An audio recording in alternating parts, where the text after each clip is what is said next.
Hi everyone, welcome to Cartoonology. I hope you're all doing well. Today I want to argue that the Bikini Bottom Police Department isn't just incompetent, it's systematically corrupt.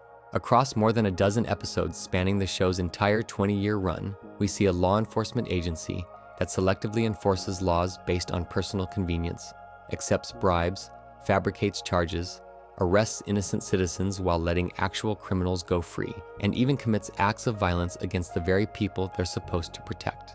This isn't comedy writing by accident. This is a surprisingly consistent satirical critique of police corruption that's been hiding in plain sight in a children's cartoon for over 2 decades. But before we begin, I'd just like to kindly ask you all to subscribe. It's completely free, and it really helps us improve the videos for this wonderful community we've managed to build. Anyway, that's enough. Let's begin. When you watch SpongeBob SquarePants, you probably noticed that Bikini Bottom has a police force. They show up in a lot of episodes. They wear uniforms, they drive police cars, and they arrest people. On the surface, everything seems normal. But when you actually pay attention to what these officers do and don't care about, something really strange starts to appear. The Bikini Bottom Police Department has a very weird obsession with one specific crime above all others: littering. Now you might think that's a good thing. Keeping the ocean clean is important, right? But here's the problem. These police officers care so much about littering that they completely ignore almost every other crime happening right in front of them. We're not talking about them missing small stuff. We're talking about officers watching someone drive a boat through an entire building and deciding that's not worth their time. We're talking about police officers seeing multiple car crashes happen and thinking, whatever. And then those same officers will chase down someone for dropping a piece of paper on the ground, like they just committed the worst crime in Bikini Bottom's history. This isn't something that happens in just one episode. This pattern shows up again and again throughout the entire series. And when you look at all the evidence together, you start to see that the Bikini Bottom Police Department doesn't just have bad priorities. They have the worst possible priorities. They've created a system where the punishment for littering is harsher than the punishment for almost killing someone. Let's start with the clearest example of this backwards thinking.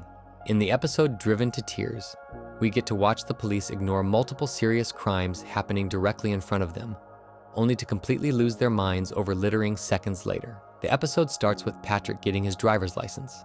He's terrible at driving, but somehow, he passed his test anyway. SpongeBob is incredibly jealous because he's been failing his driving test over and over for years. Patrick gets a new boat car and starts driving SpongeBob around town, and Patrick is possibly the worst driver in the entire ocean. First, SpongeBob notices that Patrick is speeding. The speedometer shows 40.5 miles per hour. SpongeBob even says out loud, "That's almost 41 miles per hour." He tells Patrick to stop the car right when they're next to a police officer. SpongeBob tries to report Patrick for speeding. He literally tells the officer that Patrick is breaking the law. The officer's response is amazing. He pulls out his radar gun and checks Patrick's speed. But here's the thing. Patrick had already stopped the car, so the radar gun shows 0 miles per hour. The officer looks at this reading and says Patrick is actually going 40 miles under the limit. Then the officer threatens SpongeBob. He calls SpongeBob a tattletale and tells him to move along before I run you in. Think about what just happened there. A police officer threatened to arrest someone for reporting a crime. That's already pretty bad, but it gets so much worse. Patrick keeps driving. They come to a red light. Patrick doesn't stop. He drives straight through it. We see a car behind them crash because Patrick ran the red light. Then Patrick comes to a second red light. He runs that one too. Another crash happens behind them. Then Patrick runs a third red light in a row. A third crash happens. All of this is shown clearly on screen. 3 red lights, 3 accidents, all caused by Patrick's illegal driving. SpongeBob is panicking in the passenger seat. He's yelling at Patrick to stop, but Patrick doesn't care. At one point, SpongeBob mentions that Patrick did an illegal U-turn through an orphanage. Though we don't see this happen on screen, SpongeBob specifically says it happened. So let's count up Patrick's crimes so far. Speeding, running 3 red lights, causing 3 accidents, reckless driving, and an illegal U-turn through an orphanage. These are all serious crimes. These are the kinds of things that could get someone hurt or killed. And remember, a police officer saw at least the speeding. Officers would definitely see the 3 crashes happening in the middle of town. But none of this matters. Not a single police officer cares about any of it. What finally gets the police to care? SpongeBob gets so frustrated with Patrick that he tears up Patrick's driver's license. The pieces of the license fly through the air, and those pieces land perfectly in a police officer's hand. The officer looks at the license pieces in his hand and says these exact words: "Huh, litterbugs, this is why I joined the force." Read that again. This is why I joined the force. This police officer is saying that he became a cop specifically to catch people who litter, not to stop dangerous drivers, not to prevent accidents, not to protect people. He became a police officer to write littering tickets. The officer immediately starts chasing Patrick and SpongeBob. He's yelling at them over his speaker to pull over. Patrick panics because he doesn't have a license anymore and drives even more recklessly. He crashes through signs and eventually drives off a cliff, landing right in front of the Bikini Bottom jail. Multiple police cars are chasing them now. They go to court. The judge sentences Patrick to 90 days in jail. Not for the speeding, not for the 3 red lights, not for the 3 accidents, not for the reckless driving, for littering. SpongeBob eventually takes the blame and serves the 90-day sentence instead. But the point is clear. The punishment for littering in Bikini Bottom is 90 days in jail, while causing 3 car accidents and running 3 red lights gets you absolutely nothing. This is completely insane. But it's not a one-time thing. The show goes out of its way to prove this is how the Bikini Bottom Police Department actually works. In the episode Doing Time, we see an even more extreme example. SpongeBob is taking his driving test with Mrs. Puff. As usual, he's a terrible driver. He loses control of the boat car completely. The boat flies off the road and crashes through Mrs. Puff's boating school sign. Then it crashes through an entire building. Not into a building, through it. The building is completely destroyed. SpongeBob keeps driving out of control. The boat goes all over the place, knocking things over and causing chaos.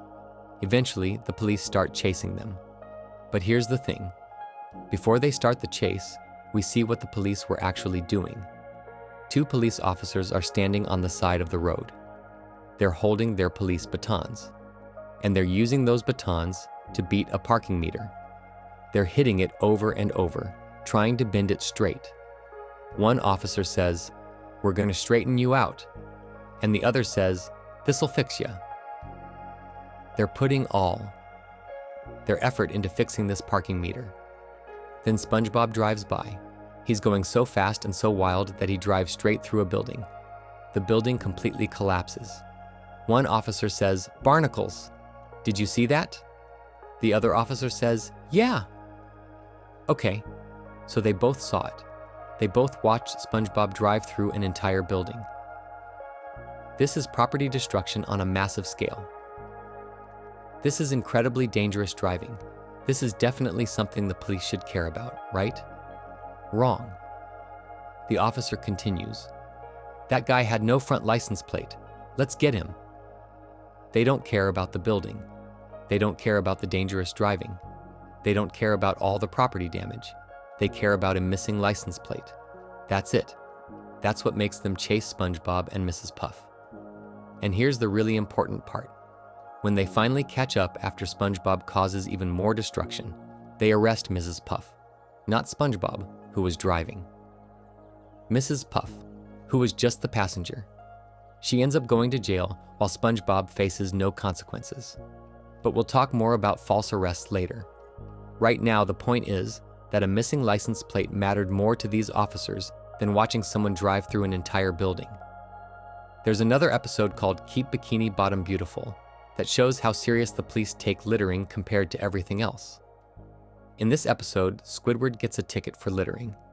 The officer who gives him the ticket is incredibly aggressive about it. Squidward ends up having to do community service as punishment. The funny thing is, SpongeBob was actually the one responsible for the mess, not Squidward. But even setting that aside, the episode shows us that littering gets you an immediate ticket and community service. Meanwhile, in other episodes, we see people commit actual violent crimes and the police don't even notice. So what's going on here? Why do the Bikini Bottom police care so much?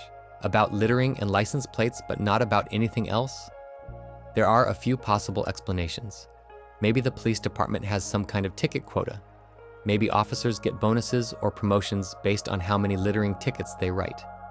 That would explain why the officer in Driven to Tears literally said catching litter bugs is why he joined the force. If his job performance is measured by how many tickets he writes, then he'd want to focus on crimes that are easy to ticket. It's also possible that investigating serious crimes is hard work. When someone causes a car crash, you have to write reports, talk to witnesses, maybe go to court. But when someone litters, you just write them a ticket and you're done. If the police department is lazy or poorly trained, officers might just focus on whatever's easiest. Or maybe, and this might be the most disturbing option, the police in Bikini Bottom simply don't care about protecting people.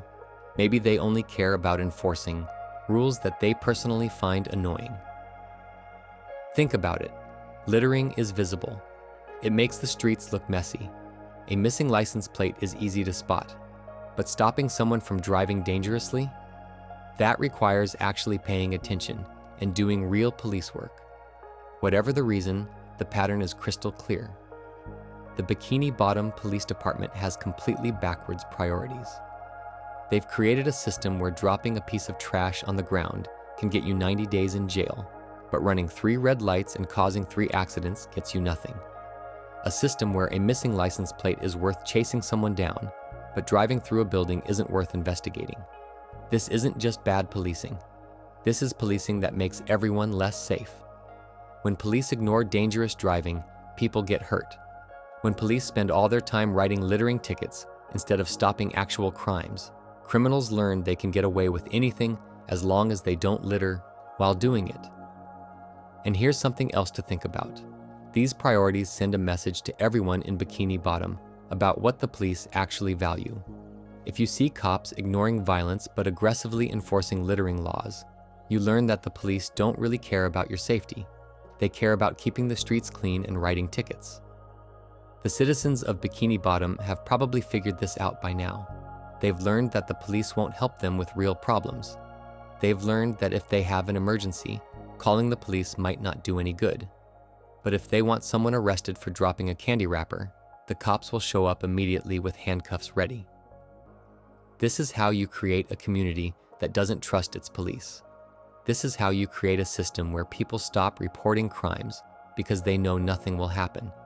And this is how you create a police force that measures success by the number of tickets written instead of the number of people protected.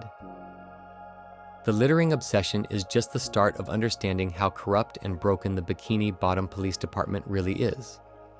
It shows us that these officers don't make decisions based on what's actually dangerous or harmful. They make decisions based on what's convenient for them. They care more about easy arrests than important ones. They care more about looking busy than actually keeping people safe. Before we move on, make sure to subscribe if you're enjoying this breakdown. But at least with the littering obsession, you could argue the police are still technically enforcing laws, even if they're ignoring more important ones. What happens when police don't just ignore serious crimes, but actively participate in them? Section 2. When cops become criminals. The Nasty Patty case study. Understanding that the police have backwards priorities is one thing. That's bad, but at least they're still technically enforcing some laws, even if they're ignoring the important ones. But what happens when the police themselves start breaking the law? What happens when the people who are supposed to stop crimes start committing them instead? The episode Nasty Patty gives us one of the clearest and most disturbing examples of police corruption in the entire SpongeBob series. In this single episode, we watch police officers ignore multiple serious crimes, accept bribes, help cover up what they think is a murder, and then physically assault an innocent person. And at the end of all of this, nobody faces any consequences. Not SpongeBob, not Mr. Krabs, and definitely not the police officers themselves. Let's walk through exactly what happens in this episode, because the details matter. Every single thing the police do wrong is shown clearly on screen. This isn't us reading into things or making guesses. This is all right there in the episode for anyone to see. The story starts when a health inspector comes to the Krusty Krab. Health. Inspectors are people who check restaurants to make sure the food is safe and clean. This is a normal part of running a restaurant. The inspector tells Mr. Krabs he needs to try all the food to make sure everything is okay. Mr. Krabs and SpongeBob are nervous, but they start serving the inspector different menu items. The inspector tries everything: crusty kelp dogs, buttered barnacles, powdered driftwood, and more. He seems fine with all of it. He says he just needs to try one regular Krabby Patty, and his inspection will be finished. Mr. Krabs is happy. Everything seems like it's going well. But then a news report comes on the TV. The news anchor says there's a fake health inspector going around to different restaurants, pretending to be real so he can get free food. They show a picture of what this fake inspector looks like. Mr. Krabs sees this and gets furious. He thinks the inspector in his restaurant is the fake one. He thinks this person has been scamming him for free food. Mr. Krabs screams "free food" and gets incredibly angry. Now, here's an important detail. The health inspector in the Krusty Krab is not the fake one. The picture on TV shows a completely different person. But Mr. Krabs and SpongeBob don't notice this. They just assume their inspector must be the fake. Mr. Krabs decides to get revenge. He tells SpongeBob they're going to make a special Krabby Patty for the inspector. SpongeBob asks what kind of patty. Mr. Krabs says they're going to make it with seahorse radish, volcano sauce, toenail clippings. And then they drop the whole thing in the toilet. They call it the Nasty Patty. The patty looks absolutely disgusting when they're done with it. This is where the first crime happens. Mr. Krabs and SpongeBob are trying to make someone sick on purpose. They're trying to poison this person with a contaminated food item. This is attempted murder, or at the very least, assault with intent to cause serious harm. They're literally trying to hurt someone by feeding them sewage. SpongeBob brings the nasty patty out to the inspector, but before the inspector can eat it, a fly goes into his mouth. He starts choking on the fly. Then he slips on some sauce packets on the floor and bangs his head hard on the table. He gets knocked completely unconscious. Mr. Krabs and SpongeBob are watching from the kitchen. They think the inspector ate the nasty patty and died from it. They start panicking. Then another news report comes on showing that the real fake inspector has been caught. They show his picture again, and it's clearly a different person from the one in their restaurant. That's when SpongeBob and Mr. Krabs realize the truth. Their inspector was real, and they just tried to kill a real health inspector with a poisoned burger. Here's where the second major crime happens. Instead of calling for help or admitting what they did, Mr. Krabs decides to hide the body. He tells SpongeBob they need to take the inspector out and bury him so nobody finds out what happened. This is concealing a body and obstruction of justice. They're trying to cover up what they think is a murder. SpongeBob and Mr. Krabs drag the unconscious inspector out of the restaurant and take him to the top of a hill. They start digging a hole to bury him. While they're digging, SpongeBob accidentally hits the inspector's head with a large rock, knocking him out again just as he was starting to wake up. Then it starts raining. And that's when the police show up. 2 police officers drive up and shine a flashlight on SpongeBob and Mr. Krabs. One officer says, "Stop right where you are. I'm afraid we're going to have to arrest the 2 of you." SpongeBob immediately panics. He grabs onto Mr. Krabs and yells, "Mr. Krabs, I'm too young to go to jail."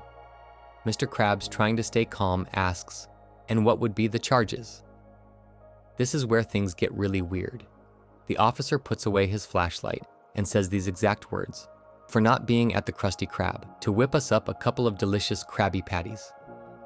Then both officers laugh. Mr. Krabs laughs nervously too. One officer tells Mr. Krabs to laugh, and SpongeBob starts laughing hysterically. Think about what just happened. The police threatened to arrest someone as a joke. They made SpongeBob think he was going to jail just for fun. They scared him on purpose. This is abuse of power. Police officers shouldn't threaten arrest as a prank, but it gets worse. While they're all standing there laughing, the rain washes away the mud covering the health inspector's body. The body slides down the hill and stops right next to the police car. The inspector is clearly visible on the ground. One officer tells SpongeBob to put his muddy shovel in the trunk of the police car. SpongeBob walks over to do this. Mr. Krabs opens the trunk. They both see the inspector's body right there on the ground. Instead of alerting the police, they pick up the body and stuff it in the trunk of the police car. Then, they close the trunk with the body inside. The police have no idea this is happening. They're too busy joking around. They don't notice SpongeBob and Mr. Krabs putting what they think is a dead body into their police vehicle. The officers offer to give them a ride back to the Krusty Krab. So now the police are driving SpongeBob and Mr. Krabs back to the restaurant while there's an unconscious person in their trunk. The police still don't know about it. They get back to the Krusty Krab. SpongeBob tries to sneak the inspector's body inside without the police seeing. He stuffs the body into his hat, which somehow stretches to fit an entire person. But the back door is locked, so SpongeBob has to walk through the front of the restaurant with this giant hat on his head. The police are sitting at a table waiting for their food. They don't notice SpongeBob's hat is huge and lumpy and clearly has something inside it. SpongeBob manages to drag the body into the freezer and hide it there. Now, Mr. Krabs comes out with free money. He's holding out cash and saying, "First 2 customers get all the money in the cash register." This is a bribe. Mr. Krabs is trying to pay off the police officers so they'll leave before they figure anything out. Here's where the third crime happens. The police accept the bribe. They take the money. They don't question why Mr. Krabs is suddenly giving away cash for free, which any reasonable police officer would find suspicious. They just take the money and seem happy about it. But then one officer's radio goes off. The voice on the radio says, "86 those patties, Krabs. We just got a call about 2 ghouls burying a stiff over by Shallow Grave Road." This is it. Someone reported seeing SpongeBob and Mr. Krabs burying what looked like a body. The police now have information about a possible murder. They're sitting right there with the 2 suspects. But the officers don't arrest them. They don't ask any questions. One officer just asks for a soda. Mr. Krabs gives her the soda, and the officers start to leave. That's when SpongeBob and Mr. Krabs panic. They know they're about to get caught. Mr. Krabs blocks the door to the freezer where they hid the body. The officers notice this and walk over. SpongeBob and Mr. Krabs look at each other. They're sweating. They look guilty of something. Any good police officer would notice this behavior. But these officers don't pick up on it at all. Then SpongeBob and Mr. Krabs both start confessing at the same time. Mr. Krabs says, "Okay, I confess. SpongeBob killed him." SpongeBob yells, "What? You can't pin this whole rap on me." They start arguing, each trying to blame the other. Mr. Krabs says SpongeBob was insane and out of control. SpongeBob says it was all Mr. Krabs' idea. They're literally confessing to what they think is murder, right in front of 2 police officers. And here's the amazing part. The officers still don't arrest them. They don't even seem interested. They just want their food. Finally, Mr. Krabs moves away from the freezer door. One officer opens it to get ice for her drink. The freezer is empty. The inspector isn't there anymore. The officer thinks the whole confession was just a joke. She says something like, "Oh, that's a good one," and starts to close the freezer door. But then the health inspector appears. He's walking toward them from another part of the restaurant. He looks groggy and confused from being knocked unconscious twice. He's making moaning sounds because his head hurts. The police officers see him, and instead of recognizing that this is a person who needs medical help, they immediately assume he's a zombie. One officer yells, "It's a zombie!" And this is where the police commit the worst crime in the entire episode. They attack the health inspector. One officer grabs a barrel and smashes it over his head. The other officer picks up an anchor and hits him with it. They beat this innocent, injured person just because they thought he looked like a zombie. This is assault. This is police brutality. The health inspector did nothing wrong. He's the victim in this whole situation. He got knocked unconscious, his body got stolen and hidden, and now he's being physically attacked by police officers. After they hit him, they realize he's not a zombie. He's just a regular person. The inspector, despite being attacked twice, manages to hold up a piece of paper. It says the Krusty Krab passed the health inspection. Everyone acts like everything is fine now. Mr. Krabs invites the officers and the inspector to sit down and eat Krabby Patties together. Nobody mentions the assault. Nobody mentions the attempted poisoning. Nobody mentions hiding the body. Everyone just eats burgers like nothing happened. The episode ends with the narrator calling everyone in the scene idiots. But that's it. No arrests, no consequences, nothing. Let's count up all the crimes that happened in this episode. 1. Mr. Krabs and SpongeBob attempted to poison someone. This is attempted murder, or at least aggravated assault. 2. They tried to hide what they thought was a dead body. This is obstruction of justice and tampering with evidence. 3. They kidnapped an unconscious person by putting him in a police car trunk without permission. 4. Mr. Krabs attempted to bribe police officers with cash. 5. The police accepted that bribe. 6. The police assaulted an innocent person by beating him with heavy objects. That's 6 serious crimes. And at the end of the episode, nobody is arrested, nobody is charged, nobody faces any punishment at all. But here's what makes this even worse. The police knew something was wrong. They got a radio call about people burying a body. They saw SpongeBob and Mr. Krabs acting incredibly suspicious. They heard SpongeBob and Mr. Krabs literally confess to murder. They had every reason to investigate further, but they chose not to. Why didn't they care? The most obvious answer is that they wanted their Krabby Patties. They said at the beginning they were arresting SpongeBob and Mr. Krabs for not making them burgers. They accepted a bribe of money. When they could have investigated a reported murder, they chose to get food instead.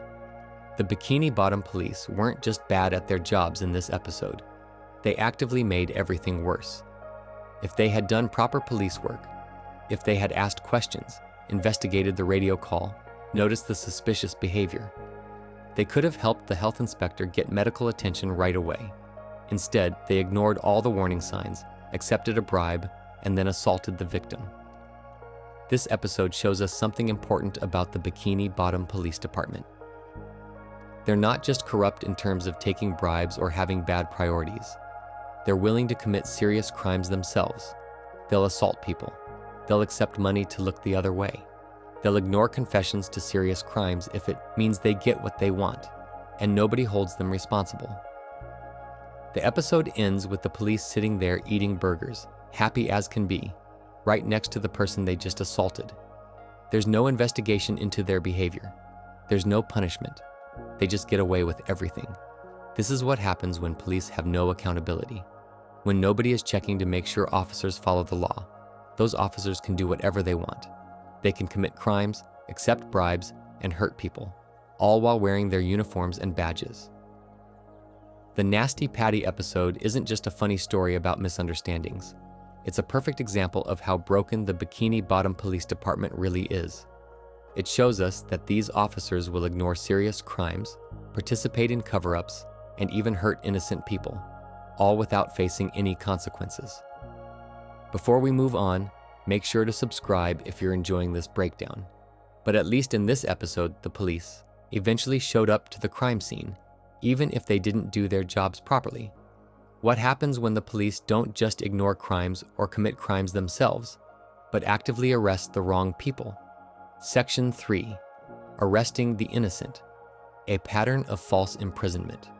We've seen that the Bikini Bottom police have backwards priorities and that they commit crimes themselves. But there's another problem that might be even more disturbing. They arrest innocent people all the time. And we're not talking about mistakes that happen once or twice. We're talking about a clear, repeated pattern where the police arrest people who did absolutely nothing wrong while the actual criminals go free. This isn't just bad police work. This is a system that punishes victims and bystanders while ignoring the people who actually broke the law.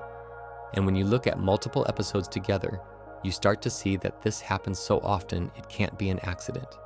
The Bikini Bottom police either don't care about arresting the right person, or they're so incompetent that they can't figure out who actually committed a crime.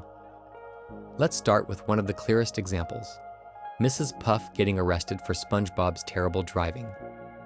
In the episode Doing Time, SpongeBob is taking his driving test with Mrs. Puff.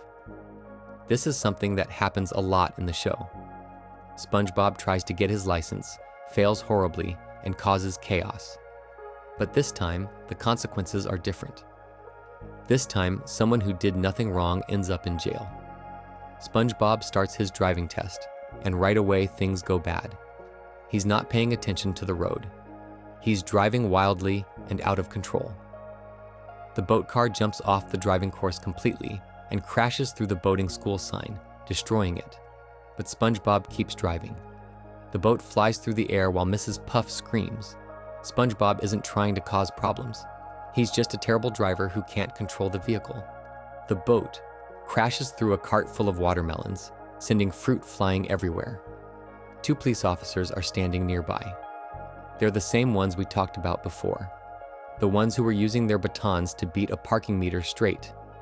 They see SpongeBob drive by. One officer says, "Barnacles, did you see that?" The other says, "Yeah, that guy had no front license plate. Let's get him." So the police start chasing SpongeBob and Mrs. Puff. Remember, they don't care about the destroyed building or the watermelon cart. They only care about the missing license plate. But they are at least chasing the right vehicle. More police cars join the chase. Soon there are 8 police cars following SpongeBob's boat. SpongeBob has no idea what's happening. He says, "Hey, look at all those police. I wonder if the president's in town." He doesn't even realize they're chasing him. The boat keeps going out of control. They drive past the mayor, who is cutting a ribbon for an unfinished bridge. The mayor says, "It is with great pride that I officially open this unfinished bridge." SpongeBob drives off the unfinished bridge and falls through the air. Below the bridge is a truck delivering fruit punch to Shady Shoals Rest Home, which is a place where elderly fish live. SpongeBob's boat crashes into the truck. The truck tips over and all the fruit punch spills out, flooding into the rest home and destroying everything inside. All 8 police cars also crash. They fall off the bridge too and land on or around the truck. It's a massive pileup. Fruit punch is everywhere. The elderly fish inside the rest home are covered in red punch. The police get out of their cars. They walk over to the crashed boat. One officer says, "Freeze! Your joyride's over, punk." Now here's the important question. Who was driving the boat? SpongeBob was driving. SpongeBob caused all the destruction. SpongeBob drove through the building, crashed through the watermelons, went off the unfinished bridge, and hit the truck. Mrs. Puff was just sitting in the passenger seat the whole time, screaming and trying to get SpongeBob to stop. So when the police walk up to arrest someone, they should arrest SpongeBob, right? Wrong. Mrs. Puff climbs out of the crashed boat and says, "Alive! I'm alive! Oh, thank Neptune! I'm still..." She doesn't get to finish her sentence because a police car smashes down on top of the boat. More police cars fall around them. Then the fruit punch truck tips over completely. The next scene shows Mrs. Puff in jail. She's wearing a black and white striped prison uniform. She's behind bars. She says, "But I don't belong here. It's all a big mistake." Other prisoners around her start saying the same thing. "I don't belong here either." "Yeah, me too." One prisoner says, "I belong here." But that's clearly meant to be a joke. The episode makes it very clear. Mrs. Puff has been arrested and sent to jail for SpongeBob's driving, even though she wasn't the driver, even though she had no control over the vehicle. Even though she was just a passenger who was scared the whole time, the police arrested the wrong person. They saw a boat crash. They saw 2 people in the boat, and instead of figuring out who was actually driving, they just arrested Mrs. Puff and sent her to jail. Why did they arrest her instead of SpongeBob? The episode never explains this.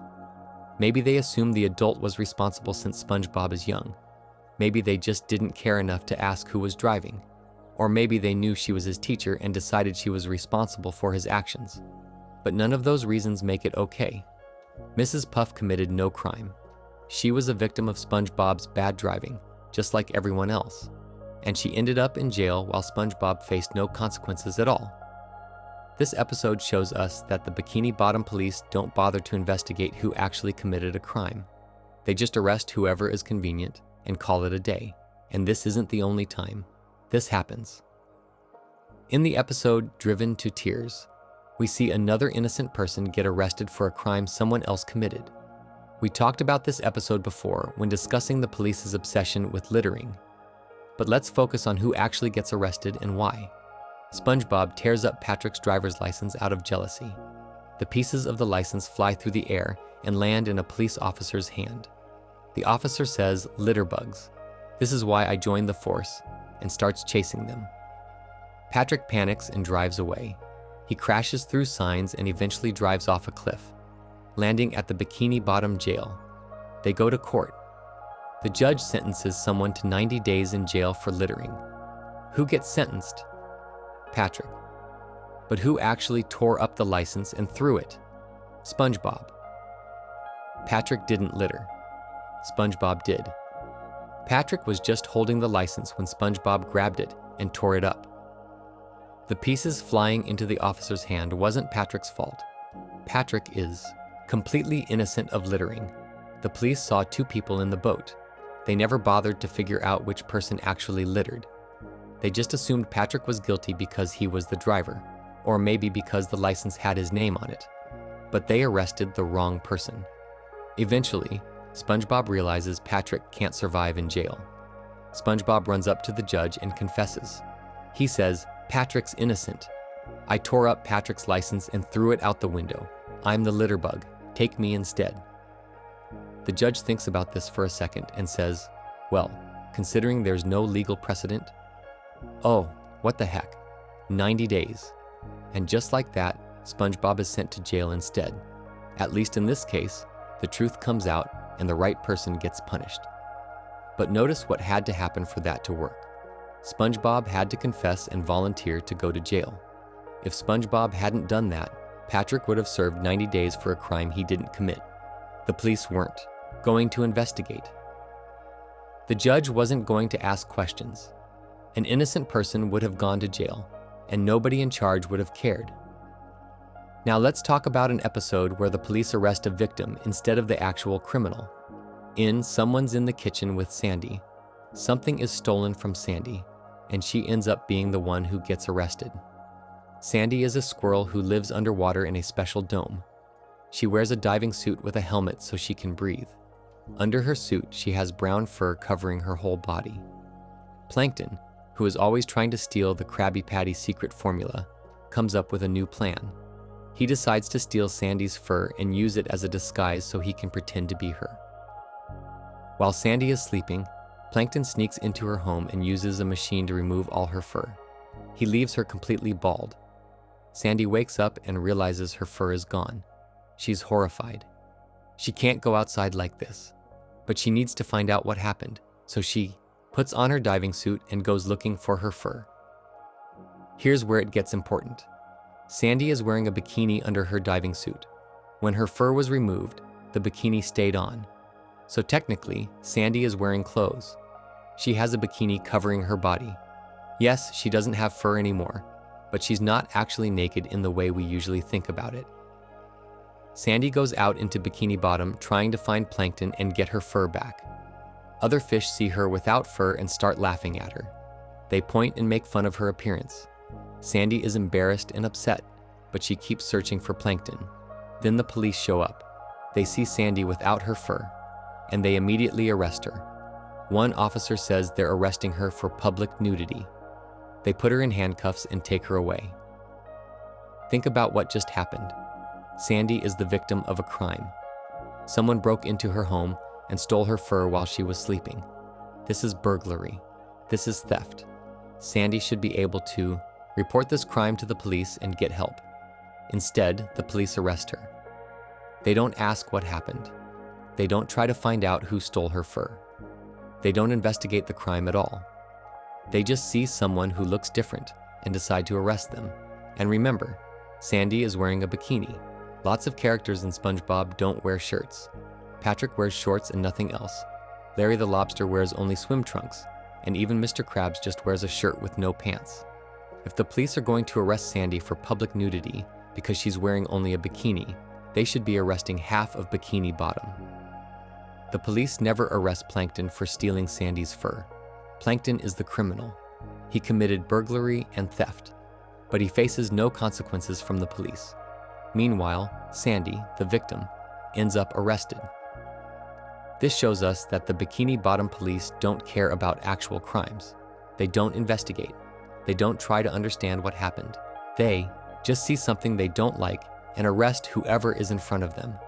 There's another episode called The Smoking Peanut, where we see the police arrest the wrong person yet again.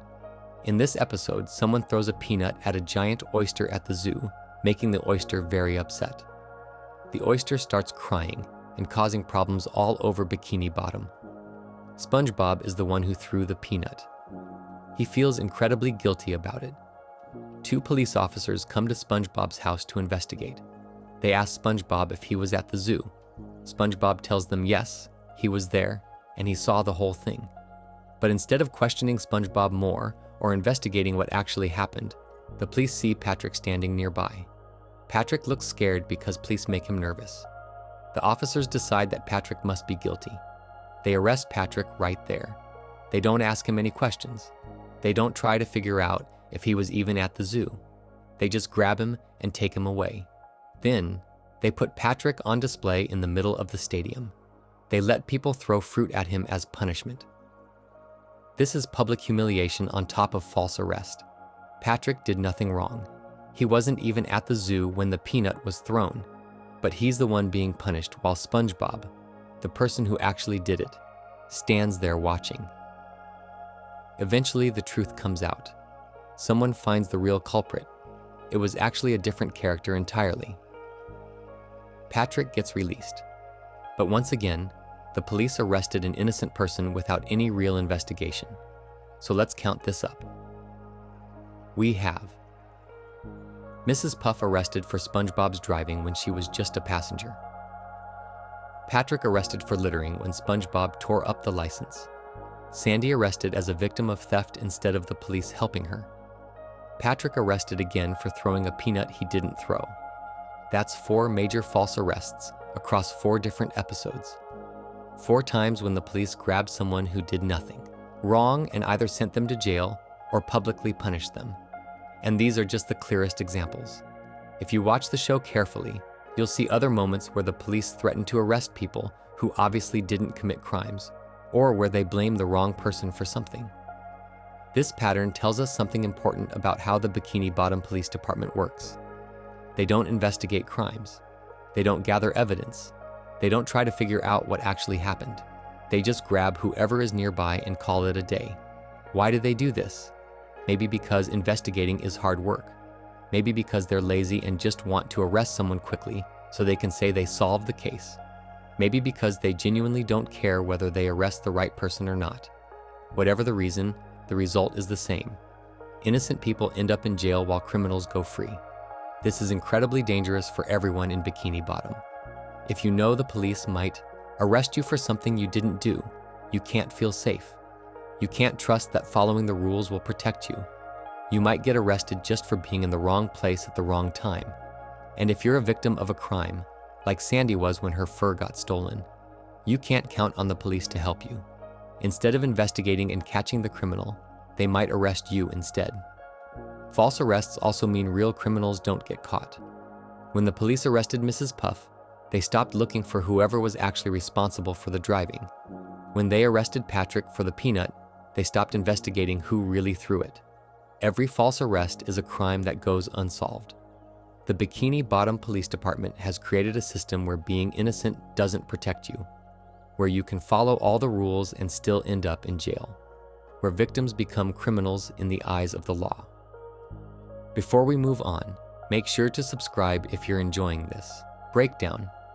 But false arrests require the police to at least think a crime happened. What's even worse is when the police don't just arrest the wrong person, they arrest people for crimes that don't actually exist at all. Section 4. Manufacturing crime. When laws don't exist. Arresting innocent people is terrible, but at least in those cases, a real crime happened. The police just arrested the wrong person for it. Someone really did drive recklessly in doing time. Someone really did litter and driven to tears. The police just grabbed the wrong person. But what happens when the police arrest people for things that aren't even crimes? What happens when officers just make up rules and then punish people for breaking those fake rules? What happens when the police themselves create violations that never actually occurred? This is called fabricating charges, and it might be the most corrupt thing the Bikini Bottom police do. Because when police can arrest you for anything they want, even if you didn't break any real law, then nobody is safe. It means the police have complete power over everyone, and they can use that power however they want. The Bikini Bottom police don't just do this occasionally.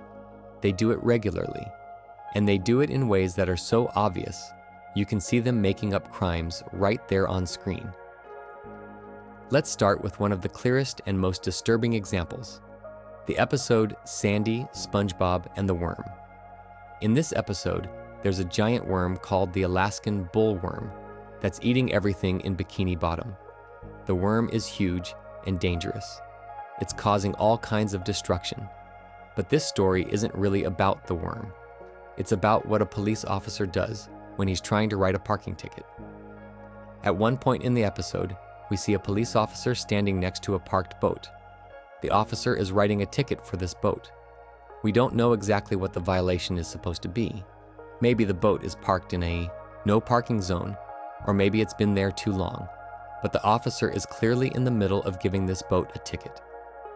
Then the Alaskan bullworm shows up. The giant worm opens its mouth and eats the entire boat, just swallows it whole. The boat completely disappears down the worm's throat. The police officer watches this happen. He sees the boat he was ticketing get eaten by a giant worm. The boat is gone. There's nothing left to give a ticket to. So what does the officer do? Does he chase after the dangerous worm? Does he try to warn people? Does he call for backup to deal with this giant creature that's eating vehicles? No. He decides he still needs to give someone a parking ticket. The officer looks around and sees a fire hydrant on the street. He walks over to the fire hydrant, picks it up, and carries it over to a different boat that's parked nearby. He puts the fire hydrant down right in front of this other boat. Then he pulls out his ticket book and writes a ticket for that boat. Think about what just happened. The officer was writing a ticket for one boat. That boat got eaten by a worm. So the officer moved a fire hydrant to make it look like a different boat was parked illegally, and then he gave that boat a ticket instead. This is completely made up. The second boat wasn't parked illegally. There was no fire hydrant in front of it. The officer created a fake parking violation by moving the fire hydrant himself, and then he punished someone for that fake violation. This isn't the officer making a mistake. This isn't him arresting the wrong person by accident. This is the officer deliberately fabricating a crime that never happened so he can write a ticket. Why would he do this? Maybe he has a quota. Maybe he's supposed to write a certain number of tickets each day, and he didn't want to lose this one just because a worm ate the boat. Maybe he just doesn't want to deal with the paperwork of explaining what happened. Maybe he's so focused on writing tickets that he doesn't care whether the violations are real or not. Whatever his reason, the result is clear. Someone is going to get a parking ticket for something they didn't do. Someone is going to have to pay a fine because a police officer decided to move a fire hydrant and lie about where it was. This shows us that Bikini Bottom police officers will create fake violations rather than admit they can't write a ticket. They care more about enforcing rules than about whether those rules were actually broken. But at least parking violations are real laws, even if this specific violation was made up. What about when the police arrest people for things that aren't laws at all? We already talked about the episode Party Pooper Pants when discussing false arrests, but let's look at it again from a different angle. Because what happens to SpongeBob in this episode isn't just a false arrest. It's an arrest for something that isn't even a crime. SpongeBob throws a party at his house. He invites lots of people from Bikini Bottom. He has a whole schedule planned out for the party. But SpongeBob is being really controlling about the party, telling everyone when to laugh and when to dance and what to talk about. His guests get annoyed and lock him out of his own house so they can have fun without him bothering them. SpongeBob spends the rest of the episode trying to get back inside. He tries the door, but it's locked. He tries to tunnel under the house, but the guests are doing a dance that pushes him back out through his tunnel. He tries to climb in through a window, but the window gets closed before he can get inside. Finally, SpongeBob decides he has no choice. He goes to a store and buys tools so he can break into his own house. He comes back with a pickaxe and is about to start chopping at his door when the police show up. 2 officers shine a flashlight on SpongeBob. They see him holding the pickaxe, about to break down a door. One officer says, well, what do we have here? A burglar bunny. SpongeBob is wearing a bunny costume, which is why they call him that. But the important part is they think he's trying to break into someone's house. SpongeBob immediately explains. He says, I'm no criminal. I live here. I'm throwing a party. I got locked out. I swear. The officers look at each other. One says, well, why didn't you say so? What a terrible misunderstanding. The other one says, you have a nice party now, sir. They start to walk away. SpongeBob is relieved. He says, boy, for a second there, I thought I was going to be arrested for breaking into my own house. What an ironic twist that would have been. But then one officer stops. He turns around and says, hey, wait a second. If you're throwing a party, why weren't we invited? SpongeBob tries to explain. He stammers and says, but I didn't know. The plan your own party kit didn't mention the police. The officer doesn't care about the explanation. He says, whoa. Okay, Motormouth, tell it to the judge. Then they put SpongeBob in handcuffs. Well, they try to put him in handcuffs, but the handcuffs are too small. One officer says, oh no, these cuffs are broken. The other officer says, we can't bring him in broken cuffs. I got an old pair in the car we can use. The next thing we see is SpongeBob being taken to jail. He's put in some kind of wooden restraint that locks his head and hands in place. He asks, is it too late to offer you some punch? One officer says, sir, you have the right to remain silent. Then we see SpongeBob in jail overnight. He's still in the bunny costume. The next morning, he comes home and finds out the party was actually a success. Now let's think about what crime SpongeBob was arrested for. The officers arrested him for not inviting them to his party. Is that a crime? Is there any law anywhere that says you have to invite police officers to your private parties? No, there's no such law. You can throw a party and invite whoever you want. You don't have to invite your neighbors. You don't have to invite your coworkers. And you definitely don't have to invite the police. The police made up this crime on the spot. They got mad that they weren't invited to a party, so they arrested SpongeBob and threw him in jail. They made up a rule that doesn't exist and then punished someone for breaking that fake rule. This is an abuse of power in the worst way. Police officers are supposed to enforce real laws, not make up new laws based on their feelings. If an officer can arrest you for not inviting them to your party, what else can they arrest you for? Not saying hello when you walk by them? Not complimenting their uniform? Not laughing at their jokes? When police can make up crimes, everyone lives in fear. You can't follow all the rules if the rules can change at any moment based on what an officer wants. SpongeBob spent an entire night in jail for something that isn't even illegal. He was arrested, processed, put in restraints, and imprisoned, all for not inviting 2 police officers to his birthday party. But fabricating parking violations and arresting people for party invitations isn't even the most ridiculous made-up crime the Bikini Bottom police have come up with. That honor goes to what happens in the episode Ditchin'. In Ditchin', SpongeBob is supposed to be at boating school, but he decides to skip class. While he's out, he runs into Patrick. They see some other characters playing badminton, which is a game played with rackets and a small object called a shuttlecock that you hit back and forth. SpongeBob and Patrick join the badminton game. One of the other players is a character named Dale. Dale seems like a normal person. He's just playing badminton with everyone else. Then the police show up. They see everyone playing badminton. One officer walks up to the group and starts asking questions. They're looking for someone who violated their parole, which means someone who broke the rules of being released from jail early. The officers look at Dale. They decide to search his pockets. They pull out a bag of candy. The candy is shaped like little fish. They're called quasi-gummy chewy candy fish. The officers look at these candy fish. Then they look at Dale. Then one officer says he's a cannibal. That's it. That's their entire reasoning. Dale is a fish. The candy is shaped like fish. Therefore, Dale must be a cannibal who eats other fish. The officers arrest Dale right there. They take him away. The episode treats this as a legitimate arrest. But think about what just happened. Dale was eating candy. The candy was shaped like fish, but it's just candy. It's not real fish. It's made of sugar and flavoring and whatever else candy is made of. If eating candy that's shaped like fish makes you a cannibal, then eating gummy bears would make you a bear-eating cannibal. Eating animal crackers would make you guilty of eating multiple species. This logic makes no sense at all. The police made up a crime. They decided that eating fish-shaped candy counts as cannibalism. That's not how cannibalism works. Cannibalism is when you eat your own species, and it has to be actual members of that species, not candy shaped like them. The officers in Bikini Bottom don't care about actual definitions or actual laws.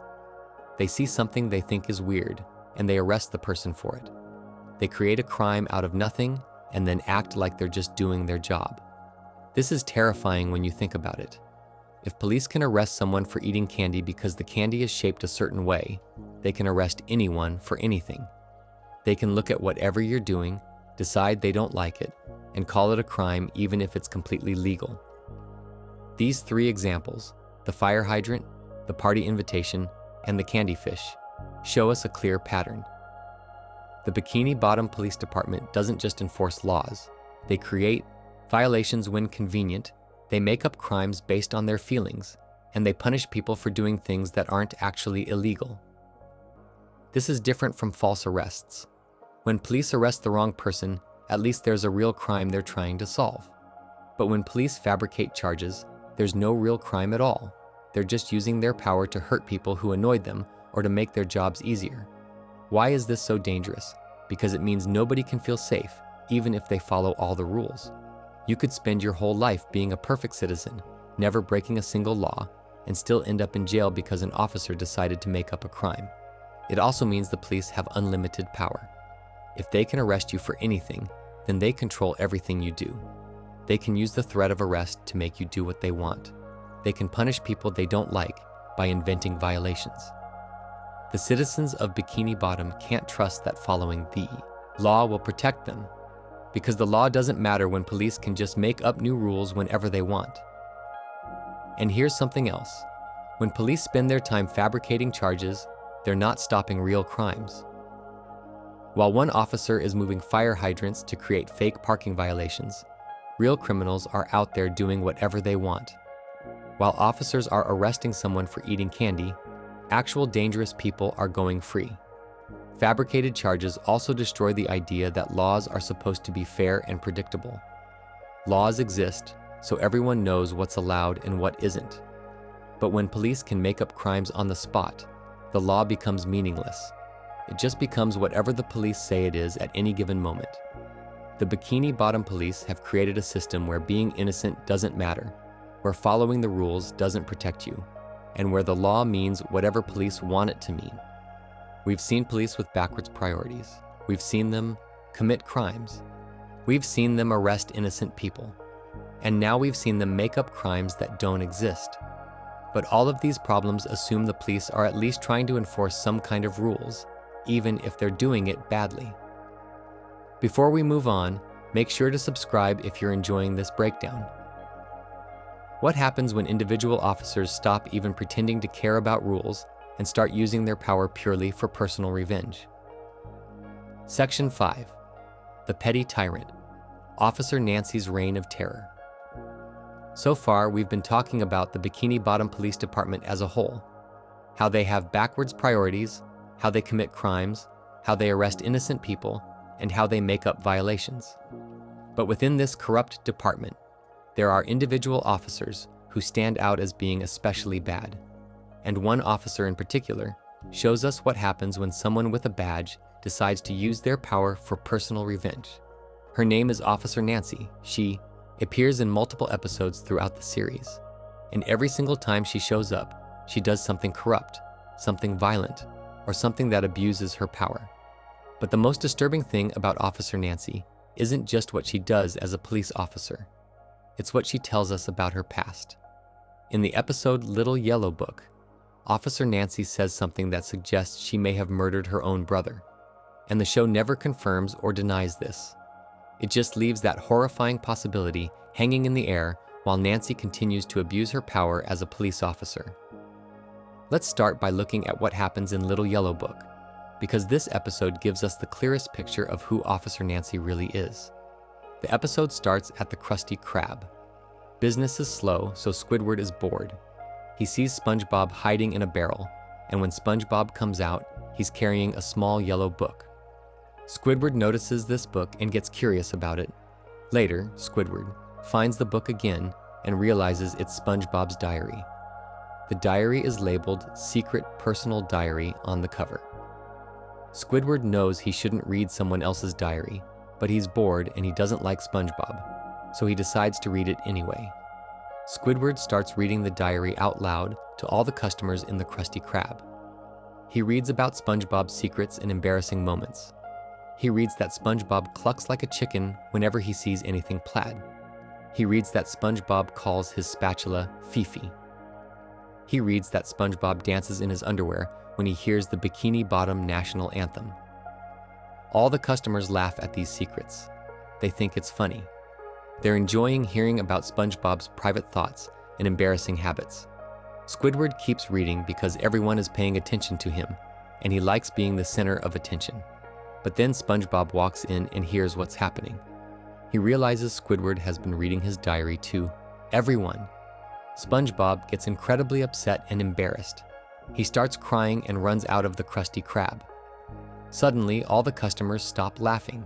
They realize they just listened to someone read a private diary and laughed at someone's personal secrets. They get angry at Squidward for doing this. Mr. Krabs walks over and tells Squidward that what he did was wrong. He says Squidward needs to apologize to SpongeBob, but Squidward doesn't care. He just laughs it off and says SpongeBob will get over it. The customers leave the restaurant. They're all mad at Squidward now. Word spreads around Bikini Bottom about what Squidward did. A newspaper publishes a story about it. Everyone in town knows that Squidward read someone's private diary. Squidward tries to get a taxi, but the taxi driver sees him and just drives away without picking him up. Squidward walks home and finds a notice on his house.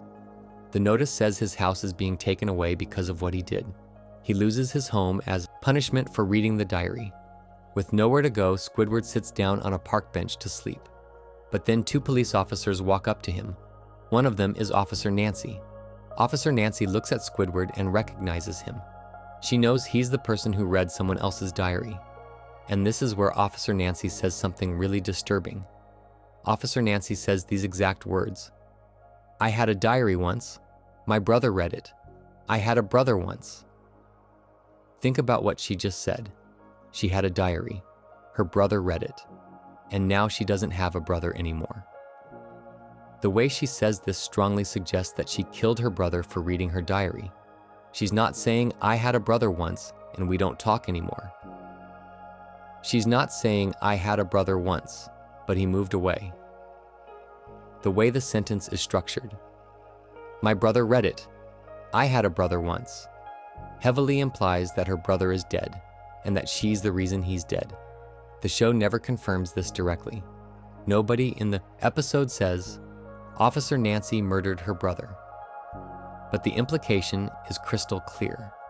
And the fact that she's telling this story while she's about to punish Squidward for the same thing her brother did makes it even more disturbing.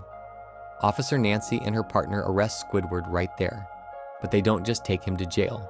They put him in public stocks in the middle of town. Stocks are an old punishment device. It's a wooden frame with holes that trap your head and hands so you can't move. People used to put criminals in stocks in the town square so everyone could see them and throw things at them. That's exactly what happens to Squidward. The police lock him in the stocks in the middle of Bikini Bottom. Then people start gathering around to throw tomatoes at him. Patrick shows up and throws tomatoes. Other citizens throw tomatoes. Squidward is stuck there, unable to defend himself, while the whole town throws food at him. This is public humiliation as an official. Punishment. The police didn't just arrest Squidward. They put him on display so the entire community could mock him and throw things at him. Now let's think about what crime Squidward actually committed. He read someone's diary without permission. That's wrong, yes. It's an invasion of privacy. SpongeBob had every right to be upset about it. But is reading someone's diary normally something that gets you arrested? Do police usually put people in public stocks for this? Do you normally lose your house and get humiliated in front of the whole town for reading a diary? No, that's not a normal punishment. That's not even close to a normal punishment. The punishment is so extreme because Officer Nancy has a personal connection to this crime. She's not enforcing the law fairly. She's using her power as a police officer to get revenge for what happened to her in the past. Officer Nancy is taking out her anger about her brother on Squidward. She's punishing Squidward way more harshly than she would punish anyone else because this specific crime makes her think about her own diary and her own brother. This is what happens when police officers use their power for personal reasons instead of to enforce laws fairly. They can destroy someone's life just because that person did something that reminds them of their own problems. And remember, Officer Nancy may have killed her brother over this exact same thing. If she really did kill her brother for reading her diary, then she's a murderer. And instead of being in jail herself, she's a police officer with the power to arrest other people. But Little Yellow Book isn't the only time we see Officer Nancy abuse her power. She appears in several other episodes, and in every single one, she does something corrupt or violent. In Nasty Patty, Officer Nancy is one of the two officers who shows up when SpongeBob and Mr. Krabs are burying what they think is a dead body. She's the one who threatens to arrest them as a joke. She's one of the officers who accepts Mr. Krabs' bribe of free money. And she's one of the officers who physically attacks the health inspector, hitting him over the head with a barrel when they think he's a zombie.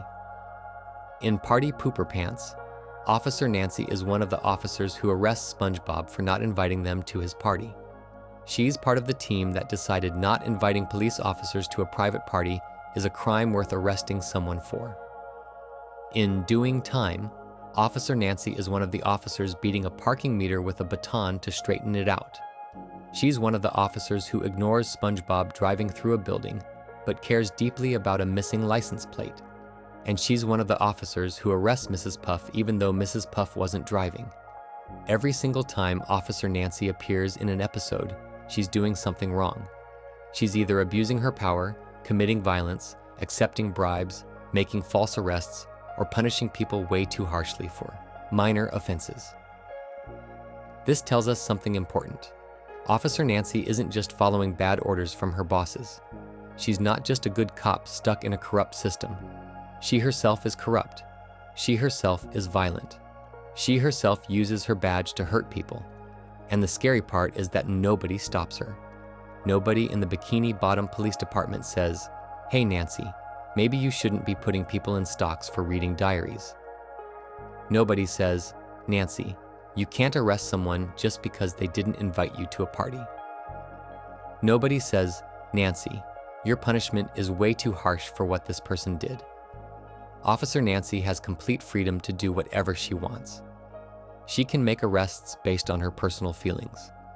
She can choose punishments based on her own past trauma.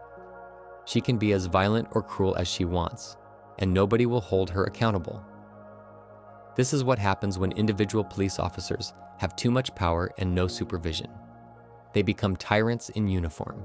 They use their badges not to serve and protect, but to hurt people who annoy them or remind them of things they don't like. Officer Nancy represents the worst kind of police officer. Someone who sees the badge as a tool for personal revenge instead of a responsibility to serve the community. Someone who brings their own issues and trauma to work and takes it out on whoever they arrest. Someone who measures justice not by what's fair or what the law says, but by what makes them feel better. And here's the thing. Even if Officer Nancy didn't actually kill her brother, the fact that she would say something like that while arresting someone tells us how she thinks. She thinks about diary reading as something that deserves extreme punishment, possibly even death. She's telling Squidward, "This is how serious I take this crime. Someone died over this before." That's a threat. That's Officer Nancy saying, "I might do to you what I did to my brother." Even if she's exaggerating or lying about killing her brother, she's still using the threat of violence to scare the person she's arresting. Police officers should not be threatening the people they arrest. They should be calm and professional. They should explain what the person did wrong and what the legal punishment will be. They should not be telling scary stories about how they might have killed someone for doing the same thing. Officer Nancy also shows us how personal grudges can affect police work. If Nancy really did have a traumatic experience with someone reading her diary, that trauma is now influencing how she does her job. She can't be fair when dealing with diary-related crimes because she has too much personal connection to the issue. This is why police departments in the real world usually try to make sure officers don't work on cases they have personal connections to. If a police officer's house gets robbed, that officer usually doesn't lead the investigation because they're too emotionally involved to be fair. But in Bikini Bottom, nobody cares about this. Officer Nancy gets to arrest and punish someone for the exact same thing that happened to her in her past, and nobody sees a problem with this. The citizens of Bikini Bottom should be terrified of Officer Nancy. They should be worried that any small thing they do might remind her of something from her past and cause her to punish them way too harshly. They should be concerned that a police officer with her attitude and her possible history of violence is still working as a cop. But instead, everyone just accepts it. Squidward gets put in stocks and pelted with tomatoes, and that's just how things work in Bikini Bottom. Officer Nancy threatens people with stories about her possibly dead brother, and that's just normal police behavior. Officer Nancy is not an isolated bad officer in an otherwise good department. She's a bad officer in a completely corrupt department. And that corrupt department gives her all the power she needs to turn her personal issues into other people's punishments. The fact that someone like Officer Nancy can not only work as a police officer, but apparently have no complaints or investigations into her behavior, tells us that the Bikini Bottom Police Department has no standards at all. They don't care if their officers are violent. They don't care if their officers make threats. They don't care if their officers may have killed their own family members. As long as officers show up and make arrests, the department doesn't ask questions about how they're making those arrests or why they're choosing the punishments they choose. Officer Nancy shows us the natural result of a police department with no accountability, no standards, and no oversight. Individual officers become dictators with badges. They enforce whatever rules they want, however they want, for whatever personal reasons they have. And when that happens, nobody is safe. Because you never know what might set off an officer like Nancy. You never know what you might do that reminds them of their own problems and causes them to destroy your life. Officer Nancy isn't just one bad cop. She's a symptom of a completely broken system that allows bad cops to thrive. Before we move on, make sure to subscribe if you're enjoying this breakdown. But personal grudges and power trips aren't the only ways police in Bikini Bottom abuse their authority. Sometimes it's not about revenge or personal feelings at all. Sometimes it's just about getting what they want through bribery and corruption. Section 6. The price of protection. Bribery and extortion officer. Nancy uses her power for personal revenge. She arrests people too harshly because they remind her of her own problems. But not all corruption is about personal feelings or grudges. Sometimes police corruption is much simpler than that. Sometimes it's just about money and favors. When police officers accept bribes, they're saying that laws don't matter as much as getting what they want. They're saying you can break the rules as long as you pay them or give them something they want. And when police officers demand bribes or special treatment, they're using their power to threaten people into giving them things. The Bikini Bottom Police Department has a serious problem with both of these. We see officers accepting money directly. We see them demanding special treatment. And we even see the police chief himself using his power to help his wife shut down a business she doesn't like. These aren't small problems. This is corruption at every level of the police department, from regular officers all the way up to the person in charge. Let's start with the clearest example of police accepting a bribe. We already talked about this when discussing the Nasty Patty episode, but it's important to focus specifically on the bribery part. Remember, Mr. Krabs and SpongeBob have just hidden what they think is a dead body in the Krusty Krab freezer. 2 police officers are sitting at a table in the restaurant waiting for their food. SpongeBob has managed to get the body into the freezer without the officers noticing. But Mr. Krabs is nervous. He knows they just committed what they think is murder, and they're trying to cover it up. He needs these police officers to leave before they figure out what happened. So Mr. Krabs comes out of the kitchen holding cash. He's waving money around. He says these exact words. "Oh look, I almost forgot, it's open cash register night. First 2 customers get all the money in the cash register." He walks over to the 2 police officers and hands them the money. Just gives it to them directly. The officers take the money from him. This is a bribe. Mr. Krabs is giving money to police officers, so they'll leave his restaurant and not investigate what's going on. He's trying to pay them to look the other way, and the police officers accept it. They don't say, "We can't take money from you while we're on duty." They don't say, "This seems suspicious." They don't ask why Mr. Krabs would suddenly give away the money from his cash register when he's normally so cheap that he won't even pay his employees properly. They just take the money and seem happy about it. Now you might argue that the officers didn't know it was a bribe. Maybe they thought it was just a nice promotion or special deal. But think about the situation. 2 police officers are at a restaurant. The owner is acting nervous and sweaty. The owner suddenly offers them all the money from his register for free. Any good police officer would find this suspicious. Also, Mr. Krabs is famous throughout Bikini Bottom for loving money more than anything. Everyone knows he's incredibly cheap. The fact that he's suddenly giving away money should be a huge red flag that something is very wrong. But the officers don't question it at all. They just take the cash. Right after they take the money, one officer's radio goes off. The voice on the radio tells them about a report of people burying a body. The officers are sitting right there with SpongeBob and Mr. Krabs, the 2 people who were just burying what they thought was a body. The officers just accepted money from one of the suspects, but they still don't arrest anyone. They don't investigate.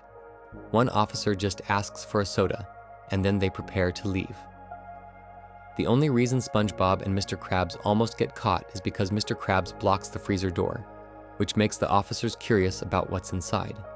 And even then, when SpongeBob and Mr. Krabs start confessing to murder, the officers don't take them seriously. The bribe worked. Mr. Krabs paid them money, and they stopped paying attention to what was happening. They were ready to walk out the door and ignore a radio call about a possible murder right after taking cash from the suspect. This shows us that Bikini Bottom police officers can be bought. If you give them what they want, whether it's money or food or something else, they'll look the other way. They'll ignore crimes. They'll let you get away with things. This is incredibly dangerous for everyone in Bikini Bottom. It means that criminals with money can just pay off the police whenever they need to. It means that poor people who can't afford to pay bribes will get arrested, while rich people who can pay will go free. It creates a system where justice depends on how much money you have, not on whether you actually broke the law.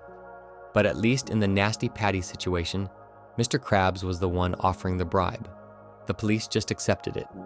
What's even worse is when police officers demand special treatment and arrest you if you don't give it to them. We saw this happen in Party Pooper Pants. Let's look at that situation again, but focus specifically on what the police are demanding. SpongeBob is locked out of his own house during his party. He's trying to break in with a pickaxe when the police show up. At first, they think he's a burglar, but SpongeBob explains that it's his house and he got locked out during his party. The officers believe him. They say it was a misunderstanding and start to leave. Everything seems fine, but then one officer stops. He turns around and says, "Wait a second. If you're throwing a party, why weren't we invited?" This isn't the officer asking out of curiosity. This isn't a friendly question. This is an accusation. The officer is angry that he wasn't invited to SpongeBob's private party. SpongeBob tries to explain. He says he didn't know he was supposed to invite the police. He says the party planning guide he bought didn't mention inviting officers. The officer doesn't care about the explanation. He says tell it to the judge and arrests SpongeBob. Think about what's happening here. The police officers are demanding to be invited to a private party. When they find out they weren't invited, they arrest the person throwing the party. They're using their power as police officers to punish someone for not giving them special treatment. This is extortion. Extortion is when someone uses threats or power to force you to give them something. The police are saying, invite us to your parties or we'll arrest you. They're using their badges and their ability to arrest people as a weapon to get social invitations. And SpongeBob wasn't trying to insult them by not inviting them. He didn't even know they existed as specific individuals.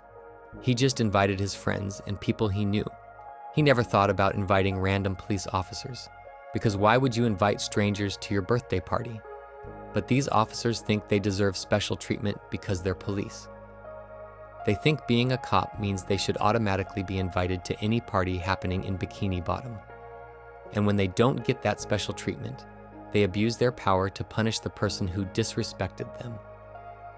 This tells us something important about how Bikini Bottom police see themselves. They don't see themselves as public servants who work for the community. They see themselves as special people who deserve privileges and benefits that regular citizens don't get.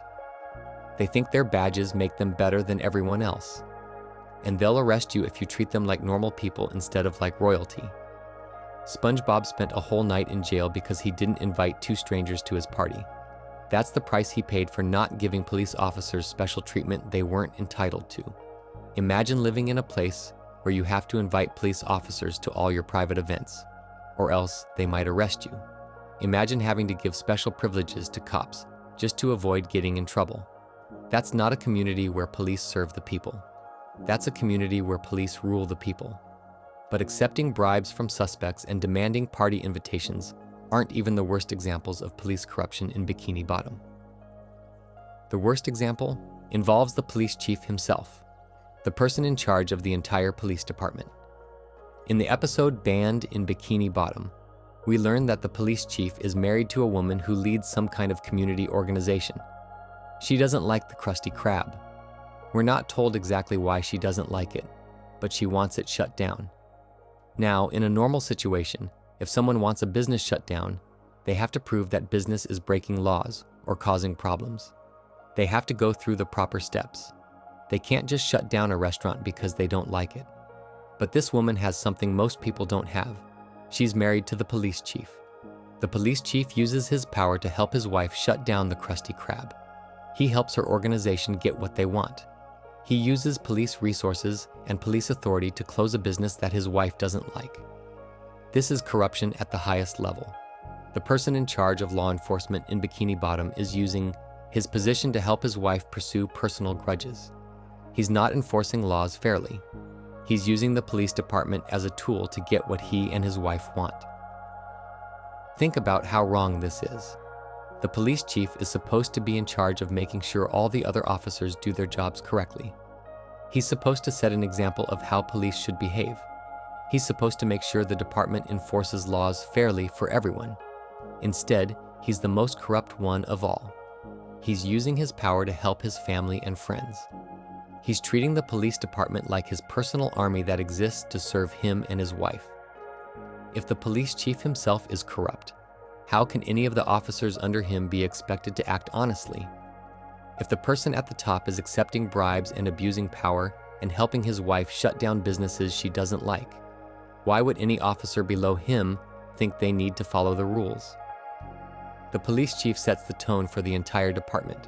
When he acts corruptly, he's telling all the other officers that corruption is okay. He's showing them that it's fine to use police power for personal reasons. He's teaching them that they can get away with anything as long as they're wearing a badge. This is how entire police departments become corrupt. It starts at the top. When the leaders are corrupt, everyone below them learns that corruption is just part of the job. Let's think about what all these examples tell us about the Bikini Bottom Police Department and bribery. First, officers will accept money or favors from people they should be investigating. Mr. Krabs gave them cash while they were sitting in his restaurant after getting a call about a body being buried, and they took it. Second, officers demand special treatment and will arrest you if you don't give it to them. They arrested SpongeBob for not inviting them to his party. Third, even the police chief uses his position to help his family and friends get what they want, even when what they want isn't legal or fair. This creates a system where the police aren't working for the community anymore. They're working for themselves. They're using their power to get money, get invited to parties, help their families, and basically do whatever benefits them personally. When police are supposed to arrest someone, they'll let that person go if they get paid enough. When police are supposed to protect a business, they'll shut it down instead if the chief's wife wants them to. When police are supposed to treat everyone equally, they'll give special treatment to people who bribe them and punish people who don't. Citizens of Bikini Bottom can't trust the police to be fair. They can't trust that following the law will protect them, because the police don't care about laws. They care about money and favors and special treatment. This also means criminals can operate freely as long as they pay off the right officers. Plankton tries to steal the Krabby Patty formula in almost every episode, but he rarely faces serious consequences. Maybe that's because he knows how to work with corrupt police. Maybe he knows which officers to pay off. Meanwhile, innocent people like SpongeBob end up in jail for not inviting cops to parties. People who can't afford to pay bribes end up getting arrested while people with money walk free. The bribery and corruption we see in the Bikini Bottom Police Department isn't just about individual officers making bad choices. It's a system-wide problem that goes all the way to the top. When even the police chief is corrupt, there's no one to stop the corruption. There's no one making sure officers follow the rules. And when police can be bought with money or favors, they're not really police anymore. They're just people with badges who will do whatever benefits them most. They're not serving and protecting. They're just collecting payments and demanding special treatment. The citizens of Bikini Bottom live in a place where police loyalty can be purchased, where special treatment is expected, and where the person in charge of law enforcement uses that position to help his wife close businesses she doesn't like. Before we move on, make sure to subscribe if you're enjoying this breakdown. But corruption and bribery aren't the only ways Bikini Bottom police abuse their power. Sometimes they don't just ignore violence or demand payment. Sometimes they commit violence themselves. Section 7. Badge and Baton. Police brutality in Bikini Bottom. We've seen the Bikini Bottom police accept bribes and demand special treatment. We've seen them arrest innocent people and make up crimes that don't exist. But all of these problems involve officers misusing their authority or being lazy or corrupt. What happens when police don't just abuse their power through arrests and corruption, but through actual physical violence? Police brutality is when officers use physical force against people in ways that aren't necessary or justified. It's when cops hurt people who aren't fighting back, who aren't dangerous, or who don't deserve to be hurt. And unfortunately, the Bikini Bottom Police Department has a serious problem with violence. Officers in Bikini Bottom hit people with heavy objects. They beat inanimate objects with their weapons. They psychologically terrorize innocent citizens for fun. And they do all of this while wearing their uniforms and badges, acting like it's just a normal part of their job. The most shocking example of police violence in the entire series happens in the Nasty Patty episode.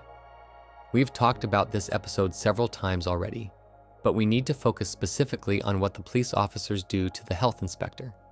Remember the situation. The health inspector got knocked unconscious when he slipped and hit his head. SpongeBob and Mr. Krabs thought they killed him with a poisoned burger, so they tried to hide his body. They put him in the freezer at the Krusty Krab. The police officers come to the restaurant. They don't know about the body in the freezer. They're just there to get Krabby Patties. Eventually, one officer decides she wants ice for her drink, so she walks over to open the freezer. When she opens the freezer door, the health inspector is standing there. He had woken up while he was in the freezer. He's walking out, looking confused and groggy. He's making moaning sounds because his head hurts from being knocked unconscious earlier. The health inspector is clearly injured. He needs medical help. He's stumbling and moaning. Any reasonable person would see that this man is hurt and needs assistance. But that's not what the police officers see. One officer yells, "It's a zombie." They immediately decide that this injured person is a zombie. They don't ask questions. They don't try to figure out what's actually happening. They just see someone who looks sick and confused, and they decide to attack. One officer grabs a wooden barrel and smashes it over the health inspector's head. The other officer picks up a heavy metal anchor and hits him with it. They beat this man over the head with heavy objects while he's already injured and disoriented. Think about how wrong this is. Even if the health inspector really was a zombie, which he obviously wasn't, the officers had no reason to attack him. He wasn't threatening them. He wasn't trying to hurt anyone. He was just standing there, moaning because he was confused and his head hurt. The officers attacked an innocent, injured person just because they thought he looked strange. They used heavy weapons to beat someone who was already hurt and who wasn't doing anything threatening.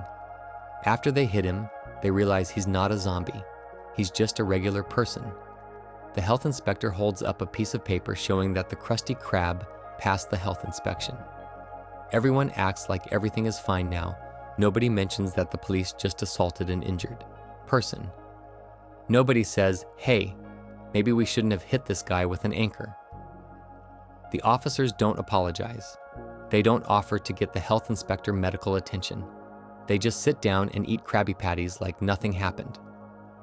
This scene shows us that Bikini Bottom police officers will use violence first and ask questions later. They don't try to understand a situation before attacking. They don't check if someone is actually dangerous. They just see something they don't like or don't understand, and they hit it. The health inspector is a victim multiple times in this episode. First, he gets knocked unconscious by accident. Then his body gets stolen and hidden. And finally, when he wakes up and tries to leave, police officers beat him with heavy objects. Through all of this, he did nothing wrong. He was just trying to do his job as a health inspector. And the people who hurt him the most are the police, the people who are supposed to protect citizens and help people who are injured. But the nasty Patty assault isn't the only time we see Bikini Bottom police officers hitting things with their weapons. In the episode Doing Time, we see what officers do when they think nobody is watching. At the beginning of the chase scene in Doing Time, we see two police officers standing on a street corner. They're both holding their batons, which are the sticks police officers carry as weapons. The officers are using these batons to hit a parking meter. They're slamming the batons into the parking meter over and over again. One officer says, "We're gonna straighten you out." The other says, "This'll fix you." The parking meter is bent, and they're trying to straighten it by beating it with their weapons. Now you might think this isn't a big deal because they're just hitting an object, not a person. But think about what this scene shows us. These officers are using their police batons, weapons that are supposed to be used only when necessary to protect themselves or others, to beat a parking meter. They're not using the right tools for the job. They're not calling someone whose job it is to fix parking meters. They're just hitting it with their weapons because that's their solution to problems. Hit things until they do what you want. The scene is clearly meant to show us how these officers think. When they see something that's not the way they want it to be, they use violence to fix it. It doesn't matter if violence is the right solution. It doesn't matter if there are better ways to handle the problem. They just hit things. And remember what happens immediately after this scene. SpongeBob drives by in a boat car, completely out of control.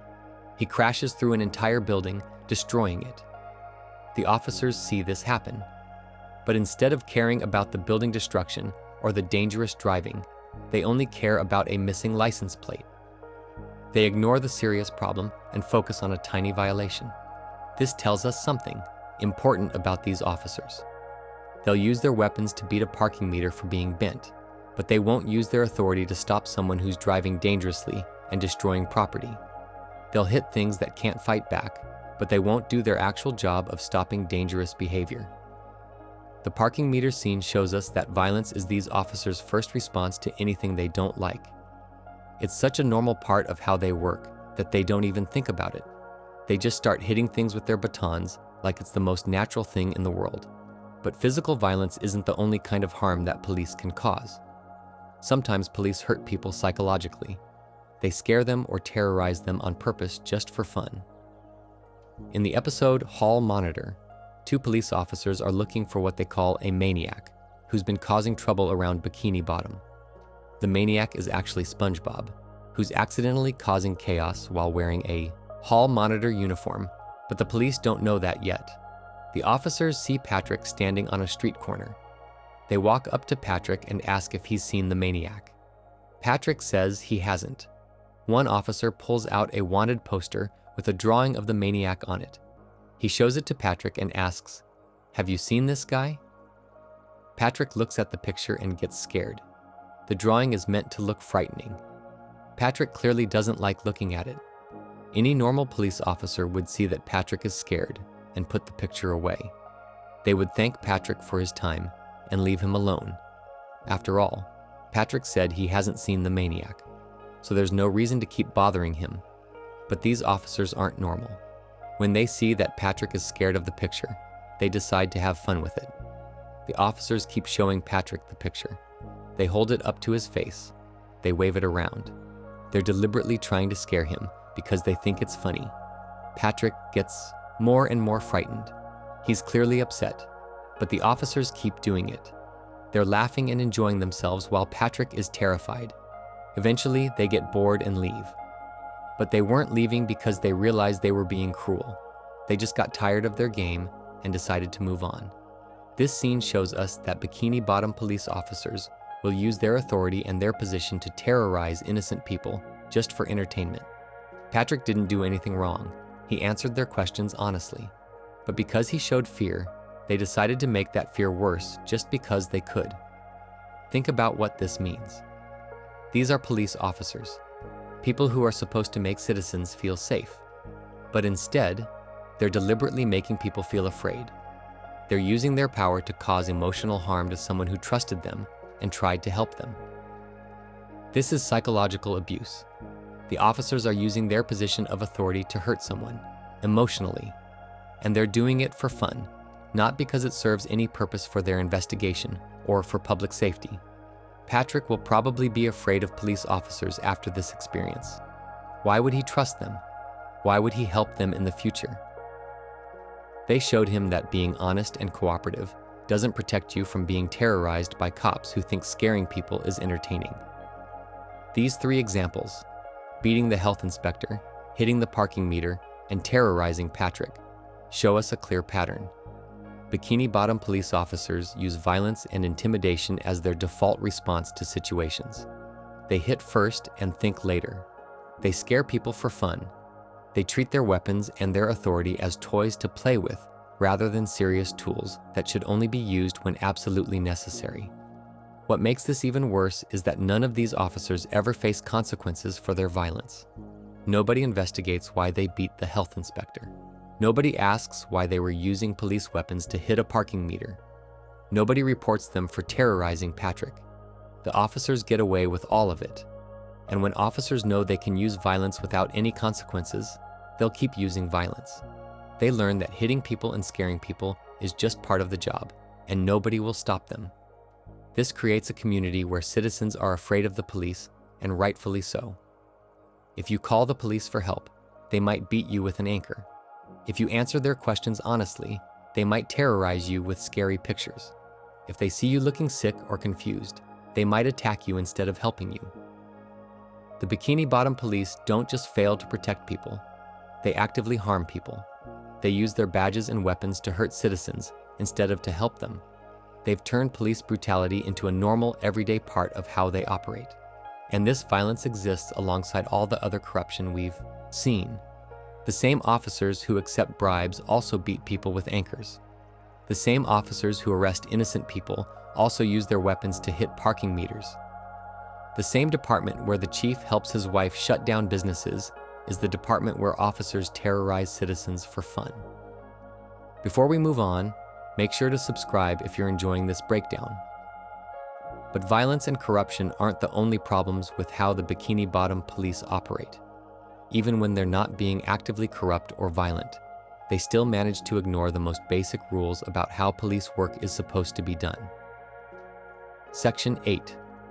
Due process? Never heard of it. Trials and rights. The Bikini Bottom Police Department uses violence against citizens. They accept bribes. They arrest innocent people. They make up crimes. But even when they do arrest someone who actually broke a law, they still manage to do it wrong, because there's a whole set of rules about how arrests are supposed to work, and the Bikini Bottom police ignore almost all of them. When someone gets arrested in the real world, there are steps that are supposed to happen. The person being arrested has rights. They're supposed to get a fair trial. They're supposed to have a chance to explain their side of the story. Evidence is supposed to be handled carefully, and punishments are supposed to match the crime. These rules exist for important reasons. They protect innocent people from being punished unfairly. They make sure everyone gets treated the same way under the law. They prevent police from just throwing people in jail whenever they feel like it. But in Bikini Bottom, none of these rules seem to exist. Or if they do exist, the police completely ignore them. People get arrested and immediately thrown in jail with no trial. Evidence gets handled incorrectly. Judges make up punishments on the spot, and nobody seems to think any of this is wrong. Let's start with what happens in Party Pooper Pants, because this episode shows us exactly how broken the arrest process is in Bikini Bottom. SpongeBob gets arrested for not inviting police officers to his party.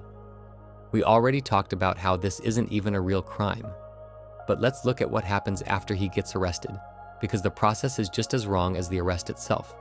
The officers put SpongeBob in handcuffs. Well, they try to, but their handcuffs are broken. They have to get different restraints from their car. They end up putting SpongeBob in a wooden device that locks his head and hands in place. As they're taking him away, SpongeBob asks, "Is it too late to offer you some punch?" He's trying to bargain with them, trying to give them what they wanted in the first place. One officer responds, "Sir, you have the right to remain silent." This is supposed to be one of the most important rights someone has when they get arrested. When police arrest you, they're supposed to tell you about your rights before they question you. You have the right to remain silent, meaning you don't have to answer their questions. You have the right to have a lawyer help you. But notice when the officer says this, he says it after SpongeBob is already in restraints. He says it while they're taking SpongeBob to jail. He's not explaining SpongeBob's rights so SpongeBob can use them. He's just telling SpongeBob to be quiet because SpongeBob is annoying him by trying to talk. The officer isn't actually telling SpongeBob about his rights. He's using the famous phrase as a way to shut SpongeBob up. That's not how it's supposed to work. Then we see SpongeBob in jail. He's wearing his bunny costume. He says, "All night in the Stony Lonesome" in a bunny outfit. This tells us he spent the entire night in jail. The next morning, SpongeBob comes home. Patrick tells him the party was great. SpongeBob is relieved and goes inside his house. That's it. That's the end of the story. Now let's think about everything that didn't happen. SpongeBob never went to trial.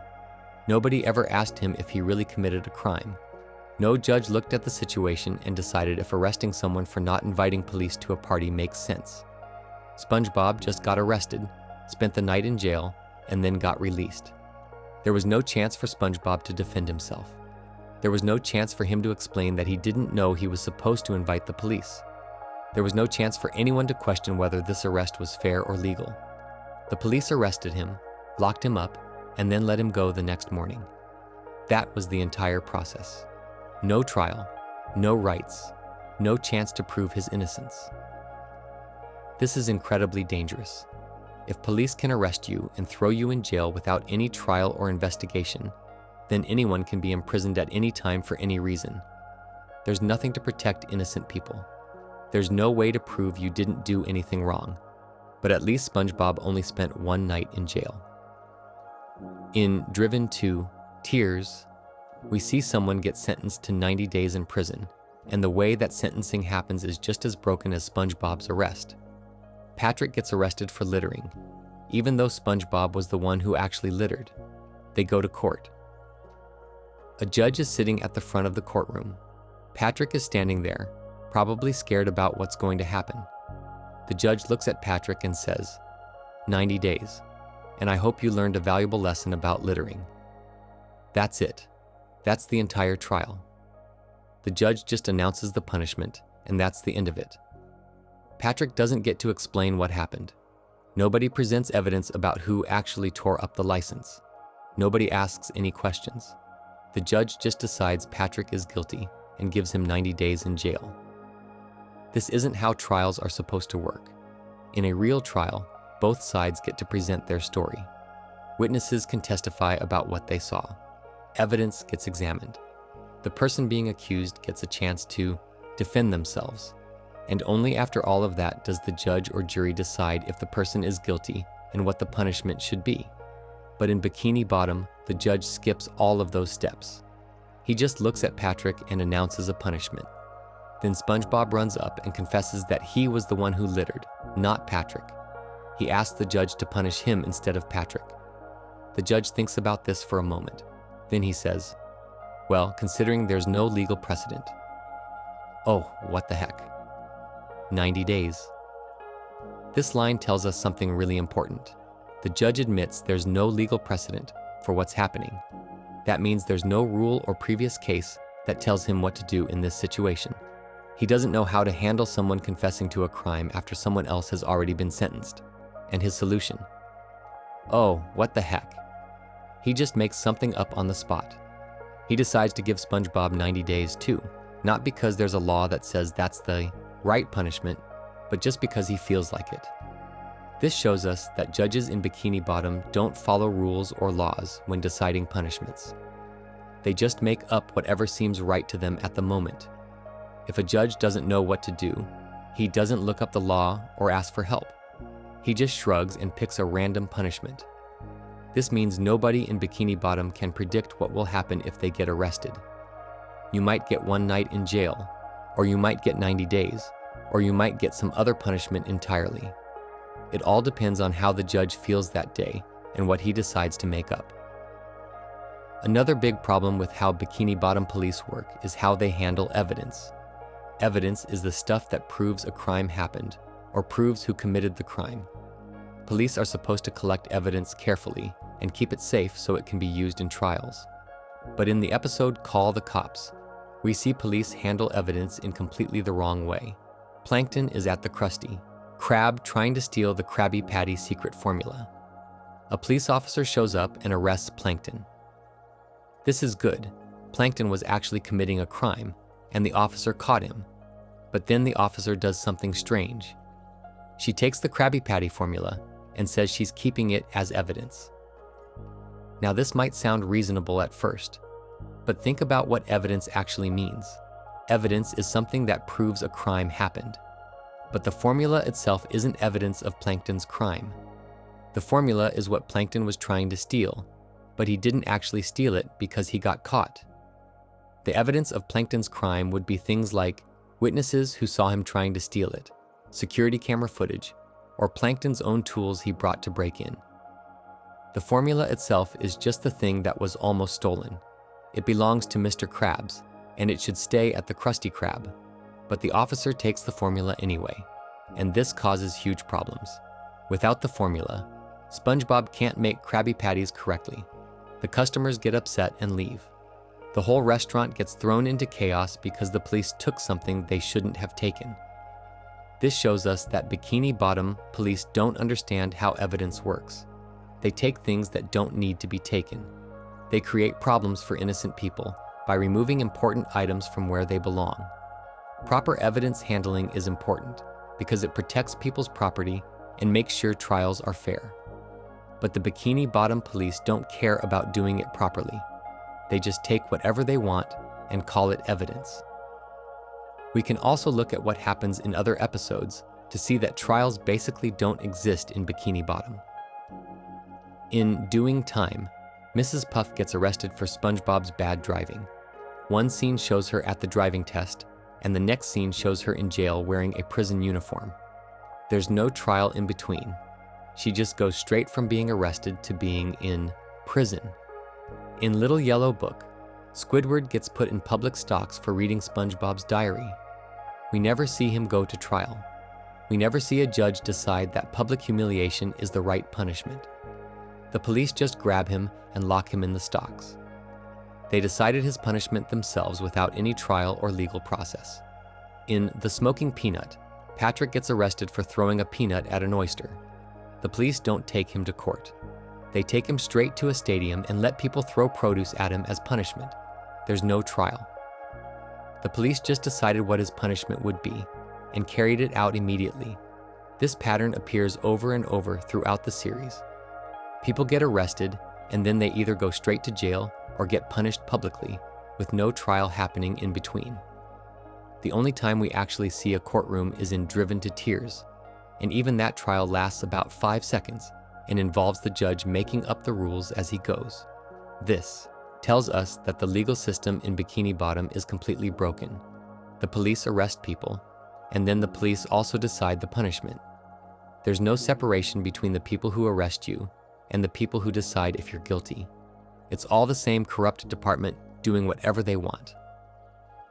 Why is this so dangerous? Because it means the police have total power. They can arrest you, decide you're guilty without any trial, choose your punishment, and carry out that punishment, all without anyone else having any say in the matter. You can't defend yourself. You can't present evidence that proves your innocence. You can't have anyone review the situation to make sure it's fair. The police do everything, and whatever they decide is final. This also means that all the corruption we've already talked about gets even worse. When police can arrest people and immediately punish them without trials, it's even easier for them to abuse their power. They don't have to worry about their lies being caught in court. They don't have to worry about evidence being examined. They don't have to worry about judges questioning their decisions. They just arrest whoever they want, lock them up, or humiliate them publicly, and that's the end of it. Citizens of Bikini Bottom have no protection from false arrests or corrupt police. Even if you're completely innocent, even if you did nothing wrong, you can still end up in jail or in public stocks because the police decided to arrest you and there's no trial to stop them. The lack of due process also means that punishments make no sense. SpongeBob gets 1 night in jail for not inviting police to a party. Patrick gets 90 days for littering. Mrs. Puff goes to prison for being a passenger in a car. Squidward gets put in stocks for reading a diary. There's no consistency. There's no way to know what punishment you'll get for what crime. It all depends on which officer arrests you, what mood they're in, and what they feel like doing that day. This is the opposite of how justice is supposed to work. Justice means everyone gets treated fairly according to the same rules.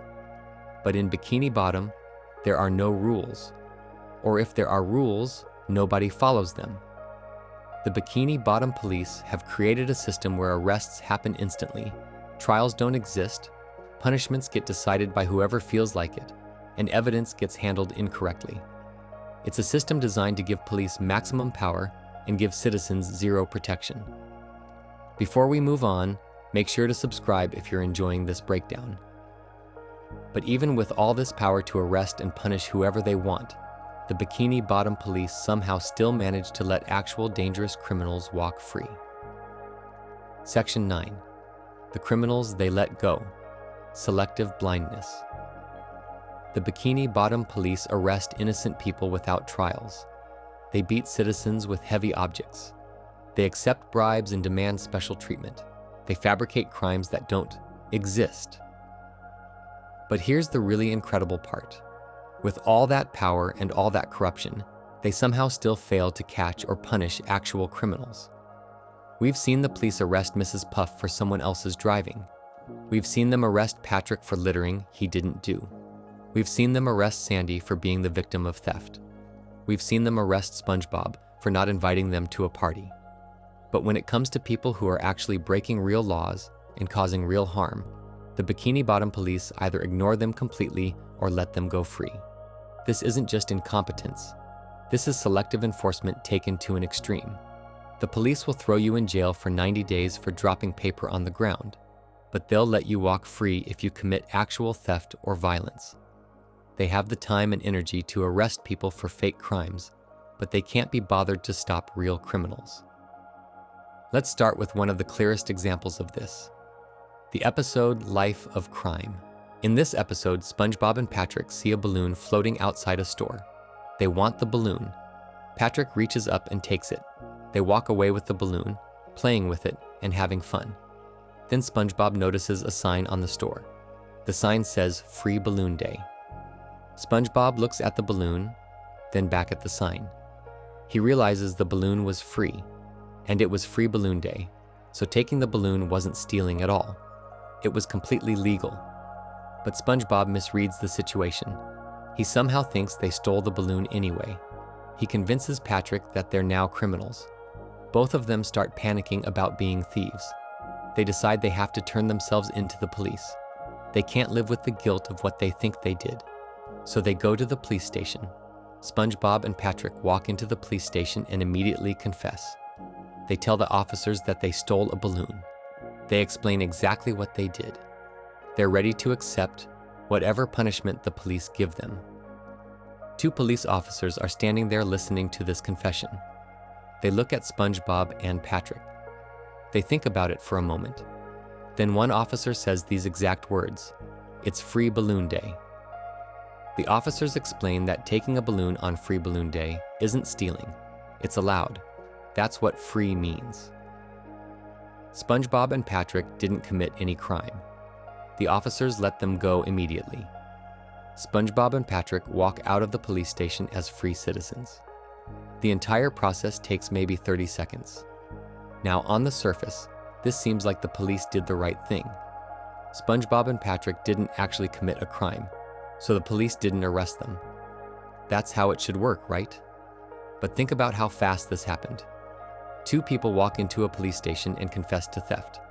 The officers immediately verify that no crime occurred and release them within seconds. The police were efficient, fair, and reasonable. Compare that to every other arrest we've seen. Mrs. Puff gets arrested immediately with no investigation into who was actually driving. Patrick gets arrested for littering without anyone asking who tore up the license. Squidward gets arrested for reading a diary with no trial. SpongeBob gets arrested for not inviting police to a party. When the police want to arrest someone for something minor or made up, they move fast. They don't investigate. They don't ask questions. They just grab people and throw them in jail. But when 2 people literally walk into the police station and confess to theft, suddenly the officers care about getting the facts right. Suddenly they take the time to verify whether a crime actually happened. Suddenly they're careful and fair. Why the difference? Maybe because SpongeBob and Patrick aren't people the police have grudges against. Maybe because there's no money involved, no bribe to accept. Maybe because SpongeBob and Patrick came to them voluntarily, so there's no chase or excitement. Whatever the reason, it shows us that the police can be fair and reasonable when they want to be. They just choose not to be most of the time. But the Life of Crime episode at least shows the police making the right decision in the end. There are other situations where the police completely ignore actual criminals who are actively committing crimes.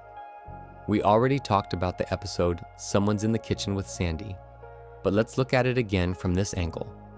Plankton breaks into Sandy's home while she's sleeping. He uses a machine to remove all her fur. This is breaking and entering. This is theft. These are serious crimes that actually happened. Sandy goes out looking for Plankton to get her fur back. She's trying to find the person who robbed her. She's the victim of a crime, trying to recover her stolen property. The police see Sandy without her fur, and they arrest her for public nudity. But here's the key question. What happened to Plankton? Plankton is walking around Bikini Bottom wearing Sandy's fur as a disguise. He's the actual criminal. He's the one who committed burglary and theft. He's right there in public, wearing the evidence of his crime. But the police never arrest him. They never investigate the theft. They never try to find out who stole Sandy's fur. They just arrest Sandy and call it a day. Plankton gets away completely. He faces no consequences for breaking into someone's home and stealing their property. The police are too busy arresting the victim to notice the actual criminal. This shows us a disturbing pattern. The Bikini Bottom police are more interested in punishing people who look different or act differently than in catching people who actually commit crimes. Sandy looked unusual without her fur, so they arrested her. Plankton looked normal in his disguise, so they left him alone. The police judge people based on appearance and behavior, not based on whether those people actually broke any laws. If you look normal and act normal, you can get away with anything. If you look strange, you get arrested even if you're the victim. But the biggest example of the police ignoring a real criminal is Plankton himself. Plankton appears in dozens of episodes throughout the entire series. In almost every episode he appears in, he's trying to steal the Krabby Patty secret formula from the Krusty Krab. This isn't a small thing. Plankton is constantly committing crimes. He breaks into the Krusty Krab. He tries to steal Mr. Krab's property. He builds machines to help him commit theft. He comes up with elaborate plans to trick people. Some of his plans even involve things like mind control or dangerous inventions. These are serious crimes happening over and over again, and everyone in Bikini Bottom knows about it. It's not a secret. Mr. Krabs knows Plankton is trying to steal from him. SpongeBob knows. Squidward knows. The whole town knows that Plankton is constantly trying to steal the formula. So where are the police? Why isn't Plankton in jail? Why doesn't the Krusty Krab have police protection? Why aren't officers watching Plankton to stop him from committing more crimes? The answer is, the police just don't care. Plankton commits crime after crime after crime, and the police do nothing about it. They occasionally arrest him in specific episodes, but he's always out again soon, free to try again. In the episode Call the Cops, the police actually do arrest Plankton for trying to steal the formula. But this is treated as unusual. The episode's title is Call the Cops, because the idea of calling the police to stop Plankton is presented as something special, something that doesn't normally happen. And even in that episode, the police mess it up by taking the formula as evidence, which causes problems for Mr. Krabs and SpongeBob. The police manage to arrest the right person for once, but they still can't do their job without creating new problems. Think about what this means. Plankton is a repeat criminal. He tries to commit theft constantly. Everyone knows he's doing it. But the police ignore him almost completely, while they aggressively arrest people for littering, for not inviting them to parties, for being victims of theft, and for crimes that don't even exist. This tells us what the Bikini Bottom police actually care about. They don't care about stopping real criminals or protecting property or keeping people safe. They care about easy arrests that make them feel powerful. They care about punishing people who annoy them. They care about enforcing minor rules that don't matter. Catching a criminal like Plankton would require actual police work. They'd have to watch him, gather evidence, build a case, maybe even do surveillance or investigations. That's hard work. That takes time and effort. But arresting someone for littering? That's easy. Arresting someone for not inviting you to a party? That's instant. Arresting the victim of a crime instead of investigating who committed it. That saves you from having to do any real detective work. The Bikini Bottom police have chosen the easy path. They've decided that their job is to arrest whoever is convenient, not whoever is actually guilty. They've decided that stopping real crime isn't worth their time. This creates huge problems for everyone in Bikini Bottom. If you're a criminal with money or power or patience, you can get away with anything. The police won't stop you. They're too busy arresting innocent people and writing littering tickets. But if you're a regular citizen who happens to be in the wrong place at the wrong time, or who looks different, or who forgets to invite police to your party, you'll end up in jail even though you did nothing wrong. The selective enforcement we see in Bikini Bottom isn't random. There's a pattern to who gets arrested and who goes free. People who get arrested, citizens who can't fight back, people who look different, victims of crimes, people with minor violations or no violations at all. People who go free, repeat criminals like Plankton, people who commit serious crimes when police are watching, anyone who pays bribes, anyone the police don't feel like dealing with. This is the opposite of how law enforcement should work. Police are supposed to focus on serious crimes and dangerous criminals. They're supposed to protect victims and help people who are in trouble. They're supposed to treat everyone fairly regardless of what they look like or whether they're easy to arrest. But the Bikini Bottom police do the opposite of all of these things. They ignore serious criminals. They arrest victims. They treat people unfairly based on appearance and convenience. They've created a system where being a real criminal is safer than being an innocent citizen. Why does this happen? Part of it is laziness. Investigating real crimes is hard work. Part of it is corruption. If you focus on fake crimes and minor violations, you don't have to deal with criminals who might be dangerous or difficult to catch. Part of it is the backwards priorities we talked about at the beginning. When you care more about littering than about theft, criminals who commit real crimes fall through the cracks. But the result is the same regardless of the reason. The Bikini Bottom police have created a system that protects criminals and punishes innocent people. A system where Plankton can try to steal the formula hundreds of times with barely any consequences, while SpongeBob spends a night in jail for not inviting police to his party. Citizens can't count on the police to protect them from real threats. Mr. Krabs can't count on the police to stop Plankton from constantly trying to steal from him. Sandy can't count on the police to catch the person who stole her fur. They'll just arrest her instead. The only people who benefit from this system are criminals. If you're actually committing real crimes, the Bikini Bottom Police Department is probably the best police force you could ask for. They'll ignore you completely while they focus all their energy on harassing innocent people. Before we move on, make sure to subscribe if you're enjoying this breakdown. This selective blindness to real crime, combined with aggressive enforcement of fake or minor violations, creates the perfect recipe for a completely dysfunctional police department. And one episode in particular shows us all of these problems happening at the same time. Section 10, the license plate incident. Doing time. Deep dive. We've looked at many different episodes to understand how corrupt the Bikini Bottom Police Department is. We've seen backwards priorities, false arrests, police brutality, fabricated charges, and selective enforcement. Each episode gives us one or two examples of corruption. But there's one episode that manages to show us almost every type of police corruption all at once. The episode Doing Time is like a perfect case study of everything wrong with the Bikini Bottom Police. In just 11 minutes, we see officers use violence for no reason, ignore serious crimes, focus on tiny violations instead, and arrest a completely innocent person. If you wanted to show someone a single episode that explains how broken this police department is, Doing Time would be the episode to choose. Let's walk through this episode carefully and look at every single thing the police do wrong. Because when you see it all together in one story, the corruption becomes impossible to ignore. The episode starts with SpongeBob taking his driving test. Mrs. Puff is in the passenger seat, like always. SpongeBob is excited but nervous. He really wants to pass this time. But of course, SpongeBob is a terrible driver. Almost immediately, things go wrong. The boat car starts going out of control. SpongeBob isn't steering properly. He's not watching where he's going. The boat jumps completely off the driving course.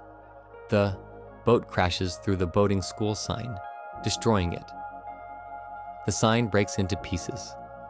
This is property damage. This is definitely something that shouldn't happen during a driving test. But the boat doesn't stop there. It keeps going. The boat flies through the air with Mrs. Puff screaming the entire time. SpongeBob has completely lost control of the vehicle. The boat lands on a road and starts driving through the actual streets of Bikini Bottom. SpongeBob is swerving all over the place. He's a danger to everyone around him. Then the boat crashes through a cart full of watermelons. Watermelons explode everywhere. The cart is destroyed. This is more property damage and more evidence of dangerous driving. At this point, we cut to two police officers standing on a street corner. This is our first look at what the police are doing while all this chaos is happening. The officers are holding their batons, the sticks that police carry as weapons. They're using these batons to hit a parking meter over and over again. They're beating it with their weapons. One officer says, "We're gonna straighten you out." The other says, "This'll fix ya." The parking meter is bent, and they're trying to straighten it by hitting it. They're putting all their focus and energy into fixing this parking meter. They're using their police weapons as tools to beat an inanimate object. This is the first problem. Police brutality against objects. These officers are using violence as their solution to a maintenance problem. They don't call someone whose job it is to fix parking meters. They don't use proper tools. They just hit it with their batons until it does what they want. This shows us how these officers think. When they see something that's wrong, their first response is violence. Hit it. Beat it. Use your weapons. That's their solution to everything. While they're busy beating the parking meter, SpongeBob drives by. He's going fast and completely out of control. The boat crashes, straight through a building. Not into it, through it. The entire building collapses. It's completely destroyed. One officer looks up and says, "Barnacles, did you see that?" The other officer responds, "Yeah." Okay, so both officers saw it. Both of them watched SpongeBob drive through an entire building. Both of them witnessed the building getting destroyed. Both of them saw one of the most dangerous pieces of driving imaginable. This is a major crime happening right in front of them. This is destruction of property on a massive scale. This is reckless endangerment. This is dangerous operation of a vehicle. These are serious crimes that could get people hurt or killed. Any reasonable police officer would immediately stop what they're doing and respond to this emergency. They would chase down the dangerous driver. They would check if anyone got hurt. They would call for backup. They would treat this as the serious situation it is. But these aren't reasonable police officers. The officer continues, "That guy had no front license plate. Let's get him." Read that again. The officer saw someone drive through an entire building, and his response is to care about a missing license plate, not the building destruction, not the dangerous driving, not the potential for people to get hurt. A missing license plate. That's what makes them decide to pursue SpongeBob. This is the second problem, backwards priorities. We talked about this in section 1, but here it is in its purest form. The police officers literally choose to ignore a building being destroyed so they can focus on a license plate violation. A missing license plate is such a minor violation. It's basically a paperwork problem. Yes, vehicles are supposed to have license plates, but a missing plate doesn't hurt anyone. It doesn't destroy property. It doesn't endanger lives. But destroying an entire building, that could kill people. That causes thousands of dollars in damage. That's a real serious crime that needs immediate attention. Yet the police officers see both things happening at the same time, and they choose to care about the license plate. This tells us everything we need to know about what the Bikini Bottom police value. They value easy violations they can ticket over actual dangerous behavior. They value minor paperwork issues over serious crimes. They value what's convenient for them over what actually matters. The officers get in their police car and start chasing SpongeBob. More police cars join the chase. Soon there are 8 police cars following SpongeBob's boat through Bikini Bottom. SpongeBob still has no idea he's being chased. He says, "Hey, look at all those police. I wonder if the president's in town." He thinks the police cars are there for some other reason. He doesn't realize they're chasing him. This is actually a pretty funny moment that reveals something about how Bikini Bottom citizens see the police. SpongeBob sees 8 police cars and assumes they must be doing something important, like protecting a president. He can't imagine that they're chasing him for a missing license plate, because that would be ridiculous. But that's exactly what they're doing. The chase continues. SpongeBob drives past the mayor, who is standing at the end of an unfinished bridge. The mayor is cutting a ribbon to officially open this bridge, even though the bridge isn't finished yet. He says, "It is with great pride that I officially open this unfinished bridge." SpongeBob drives straight off the unfinished bridge. The boat falls through the air. Below the bridge is a truck carrying fruit punch to Shady Shoals Rest Home, where elderly fish live. SpongeBob's boat crashes directly into this truck. The impact knocks the truck over. All of the fruit punch spills out. The red punch floods into the rest home, destroying the inside and covering all the elderly fish in sticky red juice. But it doesn't stop there. All 8 police cars also drive off the unfinished bridge. They all crash. Some hit the truck, some hit the ground, some hit each other. It's a massive pile-up of police vehicles. So now we have even more destruction. We have a crashed fruit punch truck. We have a flooded rest home. We have 8 crashed police cars. And we have elderly citizens covered in fruit punch, their home destroyed. The police officers climb out of their crashed cars. They walk over to the wreckage. One officer says, "Freeze, your joyride's over, punk." Now they're ready to make an arrest. After all this destruction, after all this chaos, after chasing someone off an unfinished bridge and causing 8 police cars to crash, they're finally going to arrest the person responsible. But here's the third problem: false arrest. They arrest the wrong person. Mrs. Puff climbs out of the crashed boat. She's relieved to be alive. She says, "Alive! I'm alive! Oh, thank Neptune! I'm still..." She doesn't get to finish her sentence because more police cars come crashing down around them. The scene is chaos. The next thing we see is Mrs. Puff in jail. She's wearing a black and white striped prison uniform. She's behind bars. She says, "But I don't belong here. It's all a big mistake." The police arrested Mrs. Puff and sent her to prison. But Mrs. Puff wasn't driving. She was just the passenger. She had no control over the boat. She was screaming and scared the entire time. She was a victim of SpongeBob's bad driving, just like everyone else. SpongeBob was the one driving. SpongeBob was the one who crashed through the building. SpongeBob was the one who destroyed the watermelon cart. SpongeBob was the one who drove off the unfinished bridge. SpongeBob caused all of this, but the police arrested Mrs. Puff. Why? The episode never fully explains this. Maybe they assumed the adult in the vehicle must be responsible. Maybe they thought Mrs. Puff was the driving instructor, so she's responsible for anything her student does. Maybe they just grabbed whoever was easier to arrest, but none of those reasons make it right. Mrs. Puff didn't commit any crime. She was just sitting in the passenger seat, terrified, while SpongeBob destroyed half of Bikini Bottom. This is a false arrest. The police arrested someone who did nothing wrong, while the person who actually committed the crimes goes free. Now let's add up everything the police did wrong in this one episode. First, they were using their weapons to beat a parking meter instead of doing actual police work. Second, they saw someone drive through a building and decided not to care about it. Third, they chose to pursue the driver for a missing license plate instead of for the building destruction or dangerous driving. Fourth, they caused 8 police cars to crash by chasing someone off an unfinished bridge. Fifth, they arrested the wrong person and sent an innocent woman to jail. And there's one more problem we haven't even mentioned yet: due process. Mrs. Puff goes straight from the crash site to jail. We never see a trial. We never see anyone ask her if she was driving. We never see anyone investigate what happened. She just ends up in prison. This is the 6th problem. No trial, no investigation, no chance to defend herself. The police decided she was guilty and threw her in jail. That was it.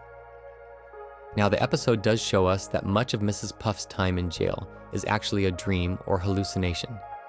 The episode plays with reality in confusing ways. But even if we assume parts of it aren't real, we still see Mrs. Puff get arrested at the crash site. We still see the police grab the wrong person. Whether she actually spent time in jail or just imagined it, the arrest itself was real and wrong. Doing time shows us the Bikini Bottom Police Department at its worst. In one episode, we see almost every type of corruption we've talked about throughout this entire video essay. We see violence. We see backwards priorities. We see serious crimes ignored. We see false arrest. We see lack of due process. And all of this happens in just 11 minutes. Imagine how much corruption must be happening that we don't see. If this much can go wrong in a single driving test chase, how much corruption happens every day in Bikini Bottom? This episode also shows us how all these different types of corruption work together. The backwards priorities lead to ignoring serious crimes. The tendency toward violence shows up in how they treat the parking meter. The willingness to arrest innocent people means Mrs. Puff ends up in jail. And the lack of due process means there's no trial to catch and fix any of these mistakes. Each type of corruption makes the other types worse. When police have backwards priorities and no accountability and a tendency toward violence and no due process, the result is a completely broken system where anything can happen to anyone at any time. The Doing Time episode isn't an exception. It's not showing us the police having an unusually bad day. This is just how the Bikini Bottom Police Department normally operates. This is what happens when you have a police force with no standards, no oversight, no accountability, and no interest in actually serving the community. Before we move on, make sure to subscribe if you're enjoying this breakdown. But Doing Time is just one episode from one season. Does this pattern of corruption continue throughout the entire series, or is it limited to certain periods? Section 11. 2 decades of evidence. The pattern across seasons. We've examined individual episodes and specific types of police corruption. We've seen officers ignore serious crimes to focus on littering. We've seen them beat people with heavy objects.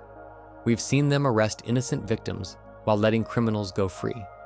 We've seen them accept bribes, demand special treatment, and fabricate charges that don't exist. But here's an important question. Is all of this just inconsistent writing? Is it possible the show's creators didn't mean to create such a corrupt police force, and these examples are just random jokes that don't connect to each other? The answer is no. When you look at when these episodes aired, you discover something remarkable.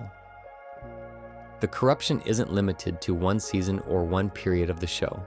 It appears consistently from the very first season all the way through to season 11 and beyond.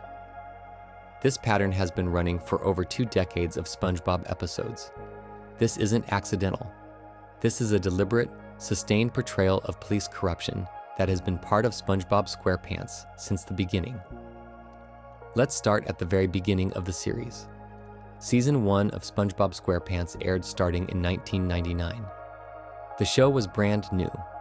The creators were establishing what Bikini Bottom would be like, what the characters would act like, and what kinds of stories they would tell. And right there in Season 1, we get Hall Monitor. Hall Monitor aired in 1999 as part of the show's first season. This is one of the earliest episodes of SpongeBob ever made, and it already shows us corrupt police officers. In this episode, 2 officers find Patrick on the street. They're looking for someone they call a maniac who's been causing trouble. When they see that Patrick is scared of the picture they're showing him, they decide to have fun by terrorizing him with it. They keep showing him the scary picture over and over, deliberately frightening him just because they think it's funny. This is police officers using their authority to psychologically torment an innocent citizen for entertainment, and this is happening in the very first season of the show. So right from the start, SpongeBob's creators established that the Bikini Bottom police would be corrupt. This wasn't something that developed later. It was baked into the show from day one. The pattern continues in Season 2. The Smoking Peanut aired in 2001. In this episode, police arrest Patrick for throwing a peanut at an oyster, even though Patrick didn't do it. They arrest him without investigation and immediately set up a public display where people throw produce at him as punishment. Also in Season 2, we get Sandy, SpongeBob, and the Worm, where an officer fabricates a parking violation by moving a fire hydrant after the boat he was ticketing gets eaten by a worm. So in the show's second season, we see false arrests and fabricated charges. The corruption is getting more detailed and more obvious. Season 3 is where things really escalate. This is when some of the most corrupt police behavior in the entire series happens. Nasty Patty aired in 2002 as part of Season 3. This is the episode where officers accept a bribe from Mr. Krabs, ignore a confession to murder, and then beat an innocent health inspector with an anchor and a barrel. Party Pooper Pants also aired in 2002, where police arrest SpongeBob for not inviting them to his party, a crime that doesn't exist. Doing Time aired in 2002 as well, showing officers ignoring building destruction to focus on a missing license plate, and then arresting Mrs. Puff instead of SpongeBob. Life of Crime came out in 2002 too, though this episode actually shows police being reasonable for once when they immediately release SpongeBob and Patrick after verifying no crime was committed. Season 3 gave us 4 major police episodes in 1 year. The show was clearly focusing on police corruption as a recurring theme. This wasn't just a one-time joke anymore. This was becoming a consistent part of how Bikini Bottom works. Then we moved to Season 4. Driven to Tears aired in 2005. This episode shows the clearest example of the police's littering obsession. An officer literally says, "Litter bugs, this is why I joined the force," after watching Patrick commit multiple traffic violations that he completely ignores. In this episode, Patrick runs 3 red lights, causes 3 accidents, speeds, and does an illegal U-turn through an orphanage. But the officer only cares about littering. And then Patrick gets arrested instead of SpongeBob, even though SpongeBob was the one who actually littered. So Season 4 continues the pattern. We're now 5 seasons into the show, spanning 6 years from 1999 to 2005, and police corruption appears consistently throughout. Season 5 brings us Banned in Bikini Bottom in 2007. This episode reveals that even the police chief is corrupt. He uses his position to help his wife shut down the Krusty Krab because she doesn't like it. This is important because it shows the corruption goes all the way to the top. It's not just individual bad officers. The person in charge of the entire police department is also corrupt. Season 6 gives us Ditchin' in 2008. This is the episode where police arrest Dale for cannibalism because he's eating fish-shaped candy. They fabricate a serious crime out of nothing, just because they don't like what they see. Season 7 continues the pattern with 2 important episodes. Someone's in the Kitchen with Sandy aired in 2009, showing police arrest Sandy, the victim of theft, while completely ignoring Plankton, the actual criminal who stole her fur. Also in Season 7, Keep Bikini Bottom Beautiful shows aggressive enforcement of littering laws, with Squidward getting ticketed and forced to do community service. We're now in 2009, a full decade after the show started, and the police corruption is still going strong. Then we jump to Season 9. Little Yellow Book aired in 2013. This episode introduces us to Officer Nancy's disturbing statement about her brother. "I had a diary once. My brother read it. I had a brother once." This suggests she may have killed her own brother, and she's currently serving as a police officer. In this same episode, Squidward gets put in public stocks and has his house taken away for reading a diary. The punishment is completely out of proportion to what he did. Season 9 is important because it shows that even in the 2010s, more than a decade after the show began, the writers are still creating episodes about police corruption. This isn't something they moved away from or forgot about. They're still actively writing stories about how broken the Bikini Bottom Police Department is. Finally, we get to Season 11. Call the Cops aired in 2018. This episode shows police taking the Krabby Patty formula as evidence, even though it's not actually evidence of Plankton's crime. They handle evidence incorrectly and create problems for innocent people in the process. Season 11 brings us all the way to 2018, nearly 20 years after the show started. And we're still seeing police corruption. Let's look at what this timeline tells us. Season 1, 1999. Police terrorize innocent citizens for fun. Season 2, 2001. False arrests and fabricated charges. Season 3, 2002. Accepting bribes, police brutality, arrests for fake crimes. Season 4, 2005. Littering obsession while ignoring serious crimes. Season 5, 2007. Corruption at the police chief level. Season 6, 2008. More fabricated charges. Season 7, 2009. Arresting victims instead of criminals. Season 9, 2013. Excessive punishments and possible murder by an officer. Season 11, 2018. Improper evidence handling. That's 9 different seasons spanning 19 years, all showing various forms of police corruption. And these are just the episodes we focused on in this video. There are other episodes with smaller examples of police problems that we haven't even discussed. This is not inconsistent writing. This is not accidental. This is not the result of different writers having different ideas about how the police should act. This is a sustained, deliberate pattern. The creators of SpongeBob have been showing us corrupt police for 2 decades. They started doing it in the very first season, and they're still doing it in season 11 and beyond. Why would the writers do this? Why would they spend 20 years consistently showing the Bikini Bottom police as corrupt, violent, and incompetent? The only reasonable explanation is that it's intentional satire. The writers are using the Bikini Bottom Police Department as a way to comment on real police corruption. They're showing us, through comedy and cartoons, all the ways that police departments can go wrong. And they've been remarkably consistent about it. The corruption we see in Hall Monitor from 1999 connects directly to the corruption we see in Call the Cops from 2018.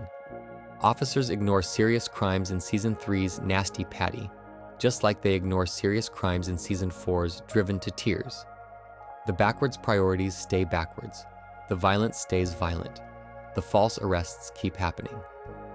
This consistency over 2 decades tells us something important. The writers want us to notice.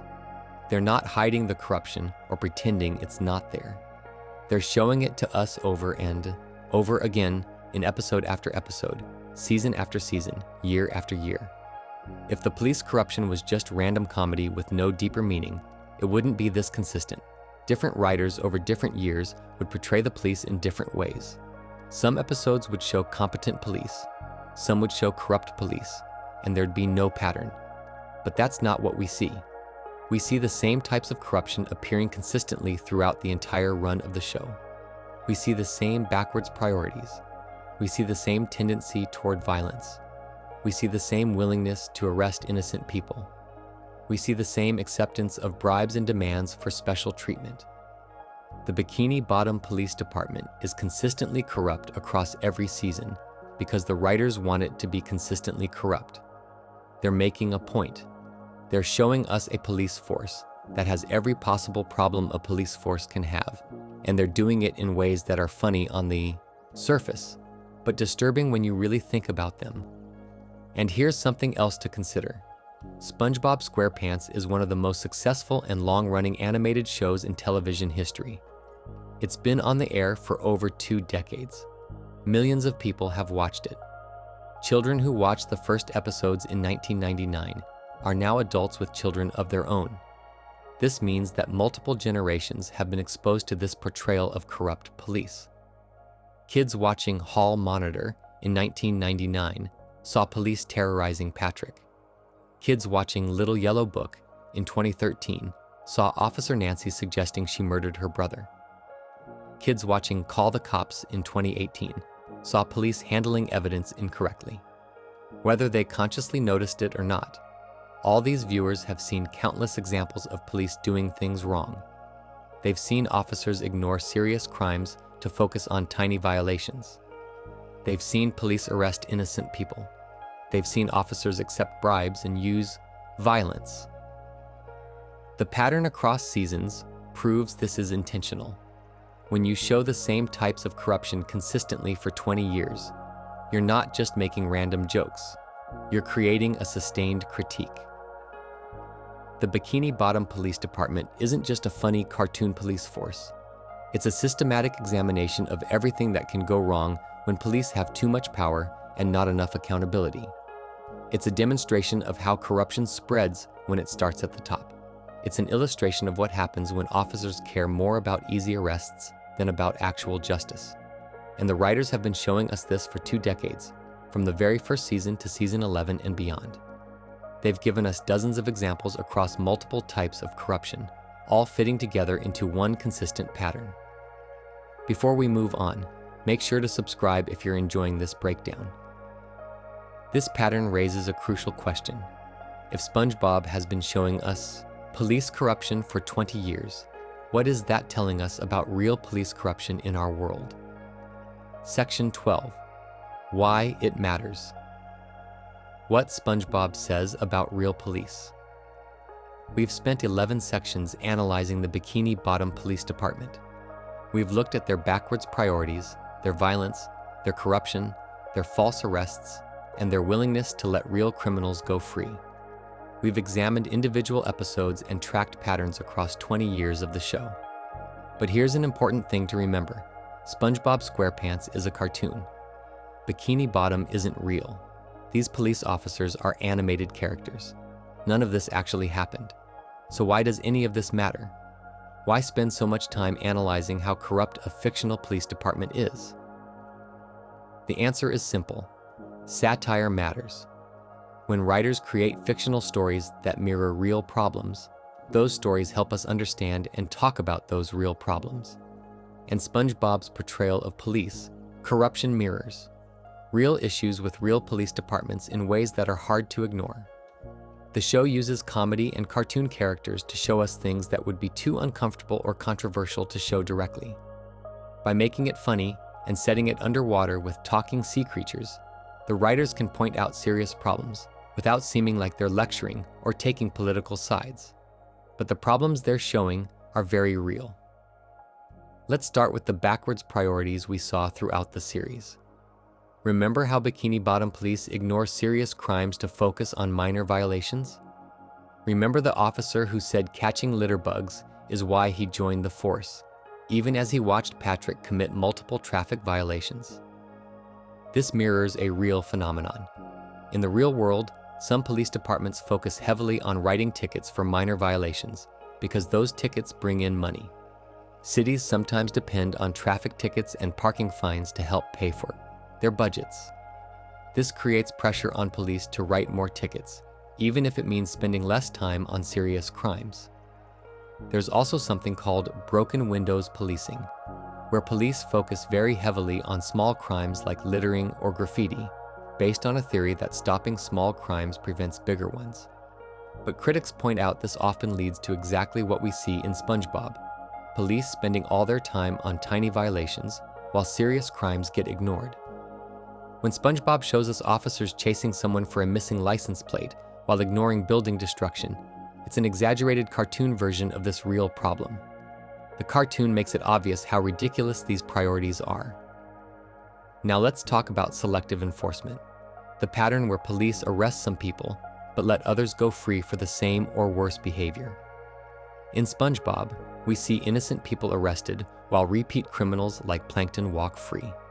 We see victims like Sandy arrested, while the actual criminal who robbed her goes unpunished.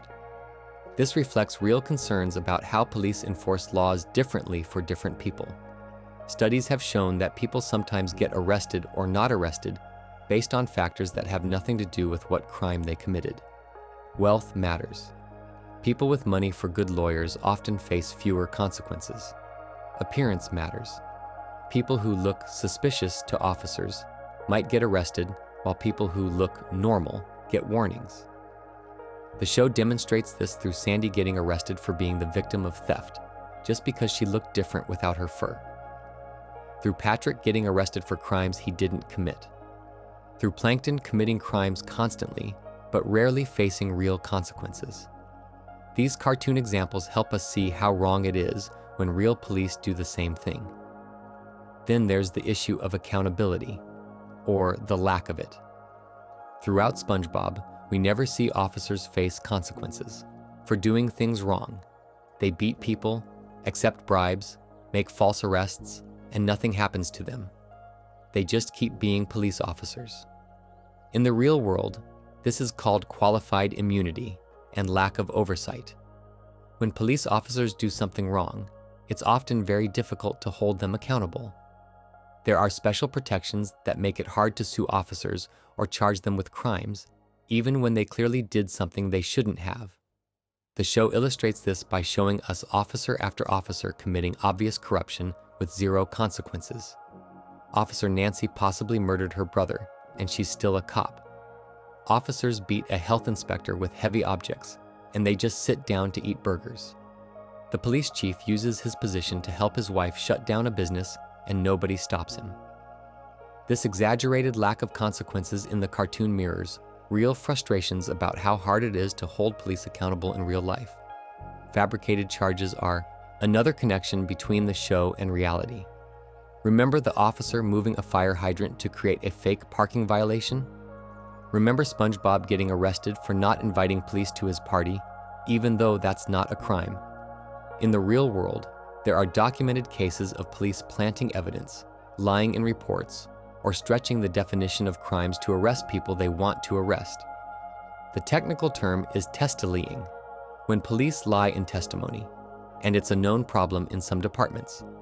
SpongeBob shows us this in cartoon form. The fire hydrant scene makes it obvious and visual.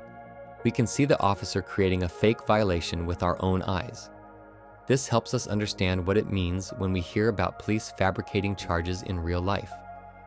The violence we see in SpongeBob also connects to real concerns about police brutality. Officers beating a health inspector with an anchor and a barrel is obviously exaggerated cartoon violence, but it represents real worries about police using too much force, especially against people who aren't fighting back or threatening anyone. The health inspector in Nasty Patty was confused, injured, and stumbling. He wasn't dangerous, but the officers immediately attacked him. This mirrors real incidents where police use force against people who are unarmed, confused, or already restrained. The cartoon violence is fake, but the point it's making is serious. Police have weapons and power, and sometimes they use that power against people who don't deserve it. False arrests in the show connect to wrongful conviction concerns in real life. When Mrs. Puff goes to jail for SpongeBob's driving, when Patrick gets arrested for littering he didn't do, when Sandy gets arrested as a victim. These are cartoon versions of real people being arrested for crimes they didn't commit. In reality, false arrests happen more often than most people think. Sometimes police arrest the wrong person by mistake. Sometimes they arrest people without enough evidence. Sometimes they arrest people knowing they probably didn't do it, just to close a case quickly. The show's repeated false arrests help us see this pattern. By showing us over and over how the Bikini Bottom police arrest innocent people, the writers make us think about how often this might happen in real police departments. Bribery and corruption are shown throughout SpongeBob, from officers accepting cash from Mr. Krabs to demanding party invitations to the police chief helping his wife. These cartoon examples represent real concerns about police corruption. In the real world, police corruption can include taking bribes to ignore crimes, demanding special treatment from businesses, or using their position to help friends and family. Some officers abuse their power for personal gain. Some departments have cultures where corruption is accepted or even expected. The show makes this visible by showing us money changing hands, by showing us officers explicitly demanding special treatment. It takes something that often happens in secret in real life and puts it right there on screen where we can see it clearly. Even the lack of due process in SpongeBob connects to real concerns. Remember how people go straight from arrest to jail with no trial? Remember how judges make up punishments on the spot? In reality, due process is supposed to protect people's rights. Everyone is supposed to get a fair trial. Everyone is supposed to have a chance to defend themselves. But sometimes the system doesn't work the way it's supposed to. Sometimes people sit in jail for months or years waiting for trial. Sometimes trials are rushed. Sometimes people don't get proper legal representation. SpongeBob exaggerates this by showing no trials at all, or trials that last 5 seconds. But the exaggeration helps us see the problem. When the process isn't fair, innocent people suffer. So why does showing all of this in a cartoon matter? Why is it important that SpongeBob has spent 20 years depicting police corruption? First, because satire is how societies talk about problems that are hard to discuss directly. By making it funny and fictional, SpongeBob creates a safe way to examine serious issues. Kids watching might just think it's silly that police care more about littering than about dangerous driving. But adults watching might recognize that this silliness is pointing at something real. Second, because patterns matter. One episode showing corrupt police could be a random joke, but 20 years of consistent portrayal across dozens of episodes creates a pattern that's impossible to ignore. The writers are clearly saying something on purpose. Third, because the show's massive reach means millions of people have seen these examples. Even if they didn't consciously think about it, viewers have been exposed to countless instances of police doing things wrong. This creates a kind of cultural awareness, a shared understanding that police departments can have serious problems. Fourth, because the show makes complicated issues understandable. Real police corruption involves complex systems, legal technicalities, and political complications. But watching an officer move a fire hydrant to create a fake violation? That's simple. That's clear. That's obviously wrong. The cartoon version helps us understand the real version. Fifth, because SpongeBob treats its audience with respect. The show doesn't stop and explain, "Hey kids, we're doing satire about police corruption now." It just shows us the corruption and trusts us to notice. This means even young viewers can start developing critical thinking about authority figures. The consistency we've seen across seasons proves this isn't accidental. From Hall Monitor in 1999 to Call the Cops in 2018, the pattern remains the same. Officers ignore serious crimes. They arrest innocent people. They use violence inappropriately. They accept bribes. They fabricate charges. 20 years of consistency means 20 years of intentional commentary. The writers have been showing us a police department that represents everything that can go wrong when police have too much power and too little accountability. Does this mean SpongeBob is making a specific political statement about specific real police departments? Not exactly. The show is satirizing general problems that can exist in any institution with power. It's showing us what corruption looks like, what abuse of authority looks like, what lack of accountability looks like. But by showing us these problems so consistently and so clearly, the show is definitely saying something important. These problems exist, they matter, and we should pay attention to them. Whether the creators intended it or not, SpongeBob SquarePants has created one of the most comprehensive and consistent portrayals of institutional corruption in modern television. And they did it in a kid's cartoon about a talking sponge who lives in a pineapple. That's the power of satire. That's why it matters that we spent 12 sections analyzing cartoon police officers. Because these cartoon examples help us recognize and understand real problems in our real world. The Bikini Bottom Police Department isn't just a source of comedy.